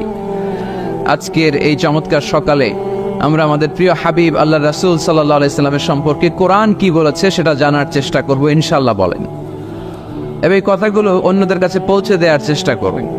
পর্দার আড়ালে মায়েরা, বোনেরা, আপনারা যারা শুনছেন আপনারাও আপনাদের ছেলে মেয়েদেরকে শিখাইয়া দেন, বাবা who is your super hero, who is your model? তুমি কি জানো তোমার মডেল কে, তোমার সুপার হিরো কে, তোমার প্রিয় নবী কে?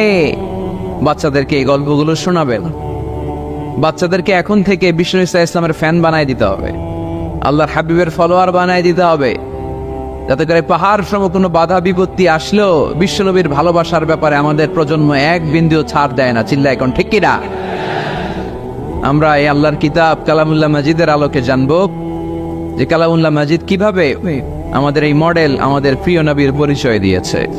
কোরআনকে যদি আমরা জিজ্ঞেস করি, কোরআন তুমি আমাদেরকে আমাদের প্রিয় নবীর পরিচয় আমাদের সামনে তুলে ধরো, দেখবেন কোরআন একের পর এক সহজভাবে আমার প্রিয় নবীর পরিচয় আমাদের সামনে তুলে ধরেছে। দেখুন কোরআন কিভাবে বিশ্বনবীর পরিচয় আমাদের সামনে তুলে ধরে। যদি জিজ্ঞেস করি, কোরআন আমার নবীর পরিচয় দাও, কোরআন বলে আমার নবীর প্রথম পরিচয় হচ্ছে তিনি হচ্ছেন রাসূলুল্লাহ সাল্লাল্লাহু আলাইহি ওয়াসাল্লাম। তিনি কি? রাসূলুল্লাহ। সবাই বলেন তিনি কি? মুহাম্মাদুর রাসূলুল্লাহি ওয়াল্লাযীনা মা'আহু আশিদ্দাউ আলাল কুফফারি রাহমাউ বাইনাহুম। কোরআন প্রথম যে পরিচয়টা আমাদের সামনে তুলে ধরলেন, কোরআন বলল মুহাম্মদ সাল্লাল্লাহু আলাইহি ইসলামের প্রথম গুণ তিনি হলেন রাসূলুল্লাহ। তার সাথে যারা থাকে তারা কাফেরদের ব্যাপারে বজ্র কঠোর, মুমিনদের ব্যাপারে পুষ্পকমল। মুহাম্মাদুর রাসূলুল্লাহ। পড়েন মুহাম্মাদুর রাসূলুল্লাহ। তাহলে কোরআন বিশ্বনবীর প্রথম পরিচয় দিল তিনি হচ্ছেন রাসূলুল্লাহ। তিনি কি?